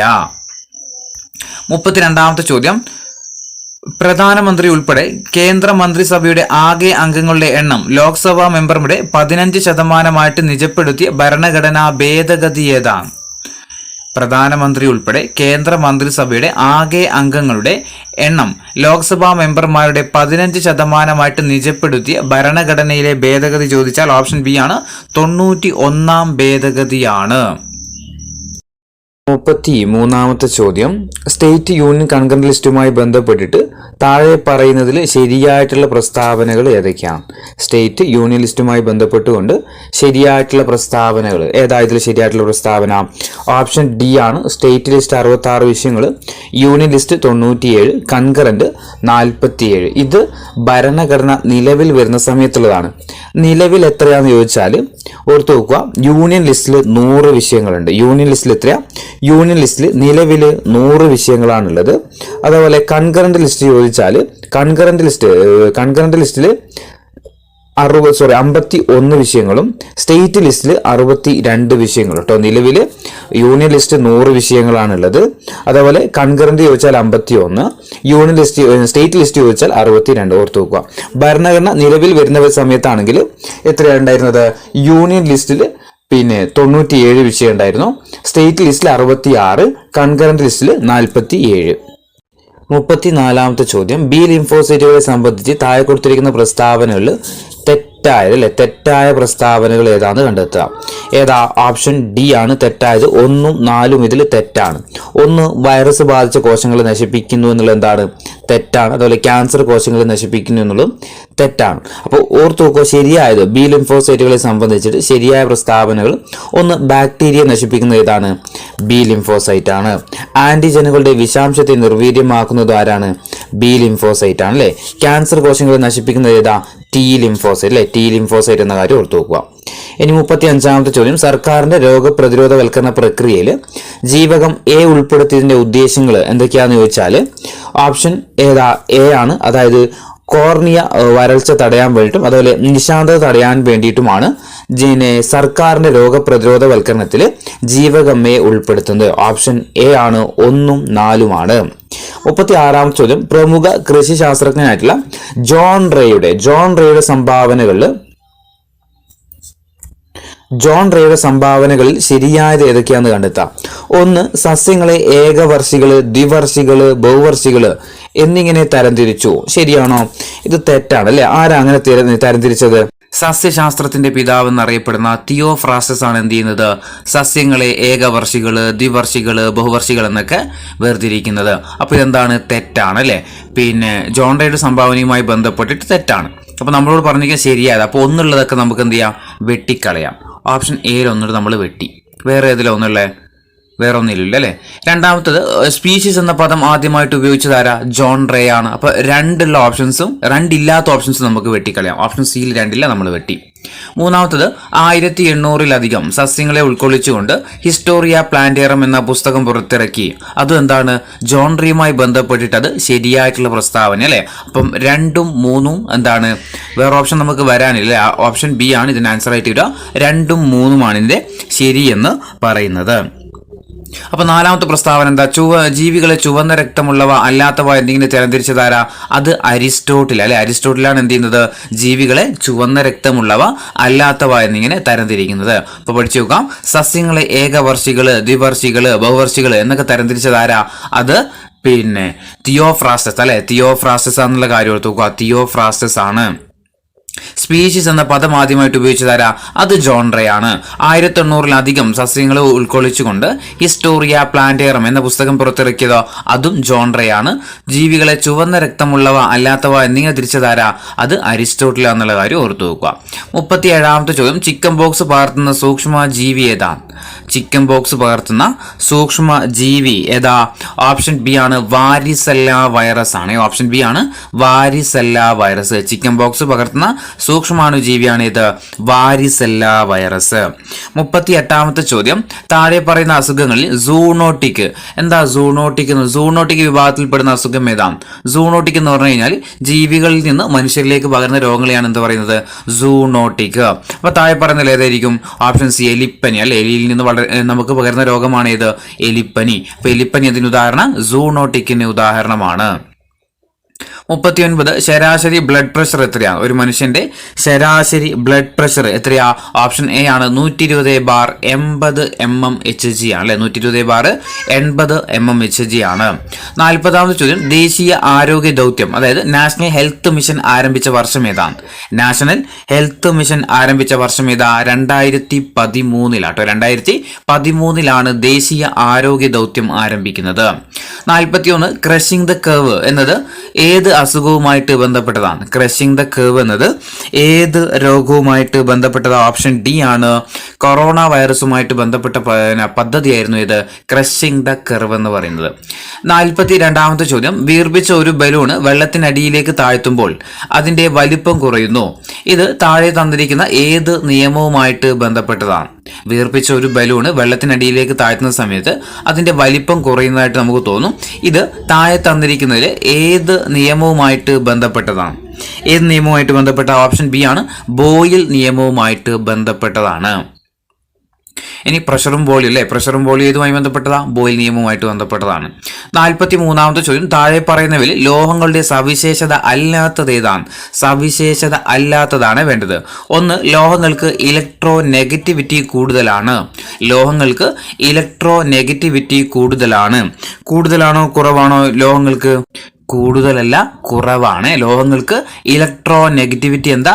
കുറവാണ്. അപ്പോൾ ഒന്നാമത്തെ ഓപ്ഷൻ തന്നെ എന്താണ്? തെറ്റാണ്. അപ്പോൾ നമ്മുടെ ആൻസറിൽ എന്ത് വേണം? 1 വേണം. അങ്ങനെ ഒരു ഓപ്ഷൻ ഏതേ ഉള്ളൂ? ഓപ്ഷൻ എ മാത്രമേ ഉള്ളൂ. അപ്പോൾ നമ്മുടെ ആൻസർ കിട്ടിക്കഴിഞ്ഞു. എന്നാലും നമുക്ക് പഠിക്കാം ബാക്കി കാര്യങ്ങൾ. രാസപ്രവർത്തനത്തിൽ പങ്കെടുക്കുന്ന സമയത്ത് ലോഹങ്ങൾ എന്താ ചെയ്യുന്നത്? ഇലക്ട്രോണുകളെ വിട്ടുകൊടുക്കുകയാണ് ചെയ്യുന്നത്. വിട്ടുകൊടുക്കുന്ന പ്രവൃത്തിയാണ് എന്ത്? Electro positivity. സ്വീകരിക്കുന്നതിനെയാണ് എന്തെന്ന് പറയുന്നത്? ഇലക്ട്രോ നെഗറ്റിവിറ്റി എന്ന് പറയുന്നത് അല്ലേ. അപ്പോൾ രാസപ്രവർത്തനത്തിൽ പങ്കെടുക്കുന്ന സമയത്ത് ലോഹങ്ങൾ ഇലക്ട്രോണുകളെ വിട്ടുകൊടുക്കുന്നു. അതിന് എന്താണ്? ലോഹങ്ങൾക്ക് ഇലക്ട്രോ പോസിറ്റിവിറ്റി കൂടുതലാണ്. ഇനി മൂന്നാമത്തത്, ലോഹങ്ങളുടെ അയോണീകരണ ഊർജം കുറവാണ്. ശരിയാ അല്ലെ. ലോഹങ്ങളുടെ അയോണീകരണ ഊർജം എന്താണ്? കുറവാണ്. 44 യഥാർത്ഥ ലായനിയുമായി ബന്ധപ്പെട്ട പ്രസ്താവന തിരഞ്ഞെടുക്കുക. യഥാർത്ഥ ലായനിയുമായി ബന്ധപ്പെട്ടിട്ട് ശരിയായിട്ടുള്ള പ്രസ്താവന ഓപ്ഷൻ ബി ആണ്. ഫിൽറ്റർ പേപ്പർ ഉപയോഗിച്ച് കണികകളെ അരിച്ചു മാറ്റാൻ കഴിയുകയില്ല. ഫിൽറ്റർ പേപ്പർ ഉപയോഗിച്ചുകൊണ്ട് കണികകളെ അരിച്ചു മാറ്റാൻ കഴിയുകയില്ല. യഥാർത്ഥ ലായനിയുമായി ബന്ധപ്പെട്ടിട്ട് ശരിയായ പ്രസ്താവനയാണ് ഇത്. ഫിൽറ്റർ പേപ്പർ ഉപയോഗിച്ചുകൊണ്ട് എന്ത് ചെയ്യാൻ പറ്റൂല? കണികകളെ അരിച്ചു മാറ്റാൻ കഴിയില്ല. 45ാമത്തെ ചോദ്യം, ദ്രവ്യത്തിന്റെ 9ാമത്തെ അവസ്ഥ ഏതാണ്? ദ്രവ്യത്തിന്റെ 9ാമത്തെ അവസ്ഥ ഏതാ? ഓപ്ഷൻ സി ആണ്. ജാൻ ടെല്ലർ മെറ്റൽ കേട്ടോ. ജാൻ ടെല്ലർ മെറ്റൽ ദ്രവ്യത്തിന്റെ 9ാമത്തെ അവസ്ഥയാണ് ഇത്. Jan teller metal. 46 ലോകത്തിലെ 3ാമത്തെ വലിയ വജ്രഖനനം ചെയ്തെടുത്തത് എവിടുന്നാണ്? ലോകത്തിലെ തന്നെ 3ാമത്തെ ഏറ്റവും വലിയ വജ്രഖനനം ചെയ്തെടുത്തത് എവിടുന്നായിരുന്നു? ഓപ്ഷൻ ഡി ആണ്. ബോട്സ്വാനയായിരുന്നു കേട്ടോ. ബോട്സ്വാനയാണ്. 47 ഒരു കോൺകേവ് ദർപ്പണത്തിന്റെ പോളിൽ നിന്ന് മുഖ്യ ഫോക്കസിലേക്കുള്ള ദൂരം 12 സെന്റിമീറ്റർ ആണെങ്കിൽ അതിന്റെ വക്രത ആരം എത്രയാണ്? ഒരു കോൺകേവ് ദർപ്പണത്തിന്റെ പോളിൽ നിന്ന് മുഖ്യ ഫോക്കസിലേക്കുള്ള ദൂരം 12 സെന്റിമീറ്റർ ആണെങ്കിൽ അതിന്റെ വക്രത ആരം എത്രയാ? ഓപ്ഷൻ സി ആണ്. 24 സെന്റിമീറ്റർ ആണ്. 48ാമത്തെ ചോദ്യം, ഒരു വസ്തുവിനെ ഭൂമിയുടെ ധ്രുവപ്രദേശത്ത് നിന്നും ഭൂമധ്യരേഖാ പ്രദേശത്തേക്ക് കൊണ്ടുപോകുമ്പോൾ അതിന്റെ പിണ്ഡവും ഭാരവുമായിട്ട് ബന്ധപ്പെട്ടിട്ട് ശരിയായ പ്രസ്താവനകൾ തിരഞ്ഞെടുക്കുക. നമ്മളൊരു വസ്തു എന്തിയാണ്? ധ്രുവപ്രദേശത്ത് നിന്ന് നമ്മുടെ ഭൂമധ്യരേഖാ പ്രദേശത്തേക്ക് കൊണ്ടുവരുന്ന സമയത്ത് അതിന്റെ പിണ്ഡവും ഭാരവുമായി ബന്ധപ്പെട്ടിട്ട് ശരിയായ പ്രസ്താവന ഏതാ ശരിയായ പ്രസ്താവന? ഓപ്ഷൻ ബി ആണല്ലേ. പിണ്ഡം എന്ത് ചെയ്യൂല? ഏതൊരു വസ്തുവിന്റെ പിണ്ഡത്തിന് എന്ത് ചെയ്യൂല? മാറ്റമൊന്നും വരില്ല. പക്ഷേ ഭാരം എന്ത് ചെയ്യുന്ന അറിയോ? വ്യത്യസ്ത സ്ഥലങ്ങളിലും വ്യത്യസ്ത ഭാരമായിരിക്കും ഓരോ വസ്തുവിനെന്ന കാര്യം ഓർത്തു നോക്കുക. പിണ്ഡം എന്തില്ല? ഒരിക്കലും മാറുകയില്ല. ഇനി 49ാമത്തെ ചോദ്യം, ചലിക്കുന്ന യന്ത്രഭാഗങ്ങളുടെ സമ്പർക്കത്തിൽ വരുന്ന പ്രതലങ്ങൾക്കിടയിൽ ഘർഷണം കുറക്കുന്നതിന് വേണ്ടിയിട്ട് ബെയറിങ്ങുകൾ ഉപയോഗിക്കുന്നു. അതൊരു പ്രസ്താവനയാണ്. ചലിക്കുന്ന യന്ത്രങ്ങളുടെ സമ്പർക്കത്തിൽ വരുന്ന പ്രതലങ്ങൾക്കിടയിൽ ഘർഷണം കുറക്കാൻ വേണ്ടിയിട്ട് എന്ത് ഉപയോഗിക്കുന്നുണ്ട്? ബെയറിങ്ങുകൾ ഉപയോഗിക്കുന്നുണ്ട്. രണ്ടാമത്തത്, ഉരുളിൽ ഘർഷണം നിരങ്ങൽ ഘർഷണത്തെക്കാൾ കുറവാണ്. 2 പ്രസ്താവന വന്നിട്ടുണ്ട്. ഇത് ഇനി ഓപ്ഷൻസ് വായിച്ചിട്ട് എന്ത് ചെയ്യുക? ആൻസർ കണ്ടെത്താൻ വേണ്ടിയിട്ടാണ്. അപ്പം ഇതിന്റെ ആൻസർ ആയിട്ട് വരുന്നത് ഓപ്ഷൻ എ ആണ്. എസും ആറും, അതായത് പ്രസ്താവന 1ഉം 2ഉം എന്താണ്? ശരിയാണ്. പ്രസ്താവന 1നുള്ള ശരിയായ വിശദീകരണമാണ് ഇത് രണ്ടാമത്തെ പ്രസ്താവന. ഇതാണ് ഇതിന്റെ ആൻസർ ആയിട്ട് വരുന്നത്. നിങ്ങളൊന്ന് വായിച്ചു നോക്കുക. ചലിക്കുന്ന യന്ത്രഭാഗങ്ങളുടെ സമ്പർക്കത്തിൽ വരുന്ന പ്രതലങ്ങൾക്കിടയ്ക്ക് ഘർഷണം കുറക്കുന്നതിന് വേണ്ടിയിട്ട് ബെയറിങ്ങുകൾ എന്തുണ്ട് ഉപയോഗിക്കാറുണ്ട്? ഉരുളൽ ഘർഷണം നിരങ്ങൽ ഘർഷണത്തെക്കാൾ കുറവാണ്. അപ്പോൾ കുറയ്ക്കാൻ വേണ്ടിയിട്ടാണ് എന്ത് ഉപയോഗിക്കുന്നത്? ബെയറിങ്ങുകൾ ഉപയോഗിക്കുന്നത് എന്ന കാര്യം ഓർത്ത് വെച്ചാൽ മതി. 50ാമത്തെ ചോദ്യം, മനുഷ്യനെ ബഹിരാകാശത്തെത്തിക്കാനുള്ള ഇന്ത്യയുടെ ദൗത്യം ഏതാണ്? മനുഷ്യനെ ബഹിരാകാശത്തെത്തിക്കാനുള്ള ഇന്ത്യയുടെ ദൗത്യം ഏതാ? മനുഷ്യനെ ബഹിരാകാശത്തെത്തിക്കാനുള്ള ഇന്ത്യയുടെ ദൗത്യം ഏതാ? ഓപ്ഷൻ ഡി ആണല്ലേ, ഗഗൻയാനാണ്. 51, ഇന്ത്യയുടെ ഭൗമ നിരീക്ഷണ ഉപഗ്രഹമായിട്ടുള്ള EOS-3 വിക്ഷേപിക്കാൻ ഉപയോഗിച്ച വിക്ഷേപണ വാഹനം ഏതാ? ഓപ്ഷൻ എ ആണ്, GSLV F-10 അല്ലെ, F-10 ആണ്. ഇന്ത്യയുടെ ഭൗമ നിരീക്ഷണ ഉപഗ്രഹമായിട്ടുള്ള EOS-3 വിക്ഷേപിക്കാൻ ഉപയോഗിച്ച വിക്ഷേപണ വാഹനം ചോദിച്ചാൽ ഏതാ? GSLV F-10 ആണ്. 52, ഗദ്ദിക എന്ന പ്രശസ്ത ആദിവാസി കലയെ പരിപോഷിപ്പിക്കുന്നതിൽ മുഖ്യ പങ്ക് വഹിച്ച വ്യക്തി ആരാണ്? ഗദ്ദികയുമായി ബന്ധപ്പെട്ട വ്യക്തി ആരാ? PK കാളൻ അല്ലെ, വയനാട് സ്വദേശിയാണ് ആര്? PK കാളൻ കൂടി ഓർത്തു നോക്കണേ. ഗദ്ദിക എന്ന പ്രശസ്ത ആദിവാസി കലയെ പരിപോഷിക്കുന്നതിൽ മുഖ്യ പങ്കുവഹിച്ച വ്യക്തിയാണ് ആര്? PK കാളന്. ഇനി 53ാമത്തെ ചോദ്യം, താഴെ കൊടുത്തിൽ ഏത് സിനിമയാണ് ജി അരവിന്ദൻ സംവിധാനം ചെയ്യാത്തത്? തന്നിരിക്കുന്നതിൽ ജി അരവിന്ദൻ സംവിധാനം ചെയ്യാത്ത സിനിമ ഏതാ? ഓപ്ഷൻ ബി ആണ്, എലിപ്പത്തായ കേട്ടോ, എലിപ്പത്തായം. അപ്പൊ കാഞ്ചന സീത, തമ്പ്, ഉത്തരായനം ഇതൊക്കെ ആരാ സംവിധാനം ചെയ്തത്? ജി അരവിന്ദൻ എന്ന കാര്യം ഓർത്തു വെക്കുക. 54, 1990 വിംബിൾഡൺ ജൂനിയർ ചാമ്പ്യനായ ഇന്ത്യൻ ടെന്നീസ് കളിക്കാരനാരാണ്? 1990 വിംബിൾഡൺ ജൂനിയർ ചാമ്പ്യനായ ഇന്ത്യൻ ടെന്നീസ് കളിക്കാരൻ ആരായിരുന്നു? ഓപ്ഷൻ ഡി ആണ് അല്ലെ, ലിയാണ്ടർ പെയ്സ് ആട്ടോ, ലിയാണ്ടർ പെയ്സ് ആണ്. 55, താഴെ കൊടുത്തതിൽ ഏത് കൃതിയാണ് വൈക്കം മുഹമ്മദ് ബഷീറിന്റെ ചെറുകഥകളിൽ ഉൾപ്പെടാത്തത്? തന്നിരിക്കുന്നതിൽ ബഷീറിന്റെ ചെറുകഥകളിൽ ഉൾപ്പെടാത്തത് ഓപ്ഷൻ സി ആണ്, ഏകാന്ത പതികൻ എന്നുള്ളത് ആട്ടോ, ഏകാന്ത പതികൻ. 56, അപ്പൊ ചെറുകഥകളാണ് ഏതൊക്കെ? വിഡ്ഢികളുടെ സ്വർഗം, ഭൂമിയുടെ അവകാശികൾ, ഓർമ്മക്കുറിപ്പൊക്കെ എന്താ? ചെറുകഥകളാണ്. 56ാമത്തെ ചോദ്യം, 1998 ഏറ്റവും മികച്ച നടനുള്ള ദേശീയ അവാർഡ് മമ്മൂട്ടിക്കൊപ്പം പങ്കിട്ട സിനിമാ നടൻ ആരായിരുന്നു? 1998 ഏറ്റവും മികച്ച നടനുള്ള ദേശീയ അവാർഡ് മമ്മൂട്ടിക്കൊപ്പം പങ്കിട്ട സിനിമാ നടൻ ആരായിരുന്നു? ഓപ്ഷൻ ബി ആണ്, അജയ് ദേവ്ഗൺ ആണ്. Option B, Ajay Devgn. 57, 2018 Commonwealth ഗെയിംസിൽ മെഡൽ നിലയിൽ ഇന്ത്യയുടെ സ്ഥാനം എത്രയായിരുന്നു? 2018 കോമൺവെൽത്ത് ഗെയിംസിൽ മെഡൽ നിലയിൽ ഇന്ത്യയുടെ സ്ഥാനം എത്രയായിരുന്നു? ഓപ്ഷൻ ബി ആണ്, 3ാം സ്ഥാനത്തായിരുന്നു. ഇനി ഏറ്റവും ലേറ്റസ്റ്റ് ആയിട്ട് നടന്ന കോമൺവെൽത്ത് ഗെയിംസ് 2022 കോമൺവെൽത്ത് ഗെയിംസ് നടന്നത്. അതിൽ ഇന്ത്യയുടെ റാങ്ക് എന്ന് പറയുന്നത് 4ാം സ്ഥാനത്തായിരുന്നു കേട്ടോ, 4ാം സ്ഥാനത്തായിരുന്നു 2022 കോമൺവെൽത്ത് ഗെയിംസിൽ ഇന്ത്യയുടെ സ്ഥാനം. ഇന്ത്യക്ക് എത്ര മെഡൽ കിട്ടിയെന്ന് ചോദിച്ചാൽ 61 മെഡലുകളാണ് 2022 കോമൺവെൽത്ത് ഗെയിംസിൽ ഇന്ത്യക്ക് ലഭിച്ചത്. 1ാമത് ഓസ്ട്രേലിയ ആയിരുന്നു, 2 ഇംഗ്ലണ്ട്, 3 കാനഡയാണ്. ഇനി എവിടെ വെച്ചിട്ടായിരുന്നു 2022 കോമൺവെൽത്ത് ഗെയിംസ് നടന്നത്? അത് ബർമിംഗ്ഹാം, അതായത് ഇംഗ്ലണ്ടിലെ ബർമിംഗ്ഹാം എന്ന് പറയുന്ന സ്ഥലത്ത് വെച്ചിട്ടായിരുന്നു നടന്നെന്നുള്ള കാര്യം ഓർത്തു നോക്കുക. 2022 കഴിഞ്ഞ് ഇനി 2026 നടക്കാൻ പോകുന്നത് ഓസ്ട്രേലിയയിലാണ് കേട്ടോ. 2026 നടക്കുന്നത് ഓസ്ട്രേലിയ ആണ്. ഇനി 58ാമത്തെ ചോദ്യം, 2020 ഒളിമ്പിക്സ് ഫുട്ബോളിൽ സ്വർണം നേടിയ ബ്രസീലിന് വേണ്ടിയിട്ട് ഗോൾ നേടിയ കളിക്കാരൻ ആരാണ്? 2020 ഒളിമ്പിക്സ് ഫുട്ബോളിൽ സ്വർണം നേടിയ ബ്രസീലിന് വേണ്ടിയിട്ട് ഗോൾ നേടിയ കളിക്കാരൻ ഓപ്ഷൻ ഡി ആണ്, മാൽക്കം ആണ്. ഇനി 2024 ഈ വർഷം നടന്ന ഒളിമ്പിക്സ് ഫുട്ബോളിൽ ആരാ ജേതാക്കളായത്? അത് സ്പെയിൻ ആട്ടോ, സ്പെയിനാണ് 2024 ഒളിമ്പിക്സ് ഫുട്ബോളിൽ ചാമ്പ്യന്മാരായത്. 59ാമത്തെ ചോദ്യം, താഴെ പറയുന്നതിൽ നെറ്റ്വർക്ക് ഉപകരണങ്ങളിൽ പ്രോട്ടോകോൾ പരിവർത്തനത്തിന് കഴിവുള്ളത് ആർക്കാണ്? തന്നിരിക്കുന്നതിൽ നെറ്റ്വർക്ക് ഉപകരണങ്ങളിൽ പ്രോട്ടോകോൾ പരിവർത്തനത്തിന് കഴിവുള്ളത് ആർക്കാണ്? ഓപ്ഷൻ ഡി ആണ്, ഗേറ്റ്വേ ആണ് കേട്ടോ, ഓപ്ഷൻ ഡി ആണ്, ഗേറ്റ്വേ ആണ്. 60ാമത്തെ ചോദ്യം, ഒറിജിനൽ വെബ്സൈറ്റ് ആണെന്ന് തോന്നിപ്പിച്ചുകൊണ്ട് വ്യാജ വെബ്സൈറ്റ് ഉപയോഗിച്ചുകൊണ്ട് യൂസർ നെയിം, പാസ്വേഡ് എന്നിവ മോഷ്ടിക്കുന്ന രീതി ഏതാണ്? ഒറിജിനൽ വെബ്സൈറ്റ് ആണെന്ന് തോന്നിപ്പിച്ചുകൊണ്ട് വ്യാജ വെബ്സൈറ്റ് ഉപയോഗിച്ച് യൂസർ നെയിം, പാസ്വേഡ് എന്നിവ മോഷ്ടിക്കുന്ന രീതിയാണ് ഫിഷിംഗ് ആണ്. ഓപ്ഷൻ ബി ആണ്, ഫിഷിംഗ് ആണ്. 61ാമത്തെ ചോദ്യം, താഴെ തന്നിരിക്കുന്നതിൽ കമ്പ്യൂട്ടർ പ്രോസസ്സറിനോട് ഏറ്റവും അടുത്ത് സ്ഥിതി ചെയ്യുന്ന മെമ്മറി ഏതാണ്? തന്നിരിക്കുന്നതിൽ കമ്പ്യൂട്ടറിന്റെ പ്രോസസ്സറിനോട് ഏറ്റവും അടുത്ത് സ്ഥിതി ചെയ്യുന്ന മെമ്മറി ഏതാ? ഓപ്ഷൻ എ ആണ്, ക്യാഷെ മെമ്മറി ആട്ടോ, ഓപ്ഷൻ എ ആണ്, ക്യാഷെ മെമ്മറി. 62ാമത്തെ ചോദ്യം കേന്ദ്ര ഇലക്ട്രോണിക്സ് IT മന്ത്രാലയത്തിന്റെ ഡിജിറ്റൽ ഇന്ത്യ ഇനീഷ്യേറ്റീവിന് കീഴിൽ 2020 നടത്തിയ വീഡിയോ കോൺഫറൻസിംഗ് സൊല്യൂഷൻസ് ഡെവലപ്മെന്റ് ചാലഞ്ചിലെ വിജയിയായ കമ്പനി ഏതാണെന്ന് ചോദിച്ചാൽ ഒരു മലയാളിയാണ്. ടെക്ജൻഷ്യ എന്ന് പറയുന്ന കമ്പനിയാണ്. മലയാളിയുടേതാണ് ഇത് ടെക്ജൻഷ്യ എന്ന് പറയുന്നത്. 63 ഇന്ത്യയിൽ ഓപ്പൺ സോഴ്സ് സോഫ്റ്റ്വെയർ പ്രോത്സാഹിപ്പിക്കുന്നതിന്റെ ഭാഗമായിട്ട് CDAC വികസിപ്പിച്ചെടുത്ത GNU ലിനക്സ് സോഫ്റ്റ്വെയർ ഏതാ? ഓപ്ഷൻ ബി ആണ്, ബോസ് ആണ്. ഓപ്ഷൻ ബി ബോസ് ആണ്. 64ാമത്തെ ചോദ്യം 2005 വിവരാവകാശ നിയമപ്രകാരം പൗരന് ലഭിക്കാവുന്ന വിവരവുമായി ബന്ധപ്പെട്ടിട്ട് ശരിയായ പ്രസ്താവന ഏതാന്ന് കണ്ടെത്താം. 1. ആഗ്രഹിക്കുന്ന ഏത് വിവരവും ലഭ്യമാണ്. ശരിയാണോ? നമ്മൾ ആഗ്രഹിക്കുന്ന ഏത് വിവരവും ലഭിക്കുമോ? തെറ്റാണ് അല്ലേ. 2ാമത്തത് പൊതു അധികാര സ്ഥാപനങ്ങളുടെ പക്കലുള്ള എല്ലാ വിവരങ്ങളും ലഭിക്കുന്നതാണ്. എല്ലാ വിവരങ്ങളൊന്നും എന്ത് ചെയ്യില്ല, നമുക്ക് ലഭിക്കുകയില്ല അല്ലെ. രാജ്യധർമ്മത്തെ പറ്റിയുള്ളതൊന്നും എന്ത് ചെയ്യില്ല, നമുക്ക് കിട്ടൂല. രാജ്യസുരക്ഷയെ സംബന്ധിച്ചൊന്നും എന്ത് ചെയ്യില്ല, നമുക്ക് വിവരാവകാശമായിട്ട് കിട്ടൂല. ഇനി ഓപ്ഷൻ സി വകുപ്പ് 8, 9 എന്നിവയിൽ പറഞ്ഞിട്ടുള്ളതൊഴികെ പൊതു അധികാര സ്ഥാപനങ്ങളുടെ പക്കൽ വിവരങ്ങൾ എന്താണ്? ലഭ്യമാണ്. ശരിയാണ്. അപ്പോൾ ശരിയായിട്ടുള്ള പ്രസ്താവന ഓർത്ത് നോക്കുക. വകുപ്പ് 8, 9 എന്നിവയിൽ പറഞ്ഞിട്ടുള്ളതൊഴികെ പൊതു അധികാര സ്ഥാപനങ്ങളുടെ പക്കൽ വിവരങ്ങൾ എന്ത് ചെയ്യും, നമുക്ക് ലഭ്യമാകും. ഭരണഘടനാ സ്ഥാപനങ്ങളുടെ വിവരങ്ങൾ മാത്രം എന്ന് പറഞ്ഞാൽ ഒന്നുമില്ല, പറ്റൂല അല്ലേ. പൊതുമേഖലാ സ്ഥാപനങ്ങളൊക്കെ നമുക്ക് കിട്ടൂലേ. ഭരണഘടനാ സ്ഥാപനം എന്ന് മാത്രം നമുക്ക് എടുത്തു പറയാനും പറ്റൂല. അപ്പോൾ ഓപ്ഷൻ സി തന്നെയാണ് ഇതിന്റെ ആൻസർ.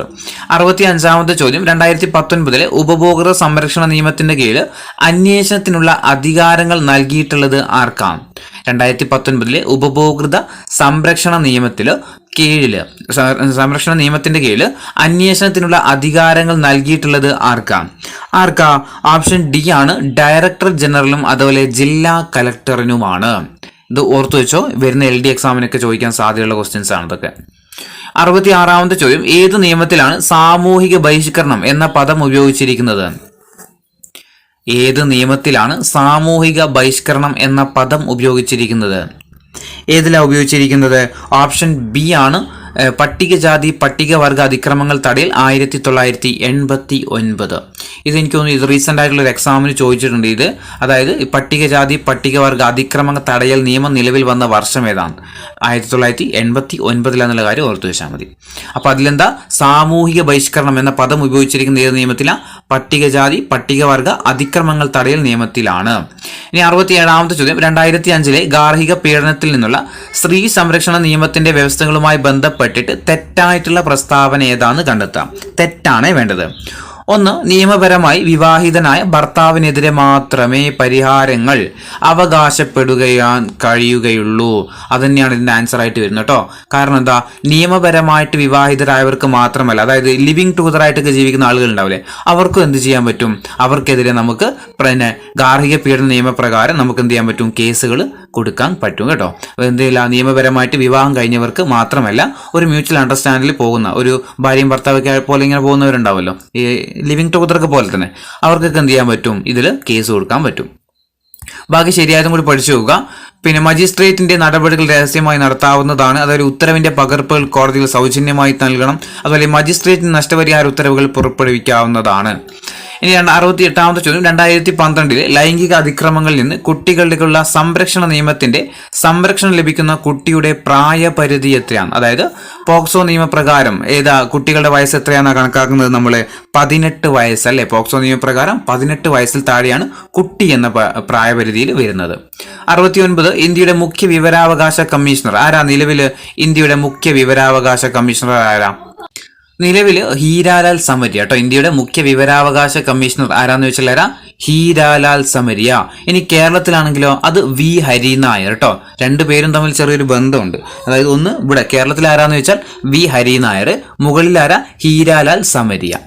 ഇനി 70ാമത്തെ ചോദ്യം ദേശീയ പിന്നാക്ക വിഭാഗ കമ്മീഷന് ഭരണഘടനാ പദവി നൽകിയത് ഏത് ഭേദഗതിയിലൂടെയാണ്? ദേശീയ പിന്നാക്ക വിഭാഗ കമ്മീഷന് ഭരണഘടനാ പദവി നൽകിയത് ഏത് ഭരണഘടനാ ഭേദഗതിയിലൂടെയാണ്?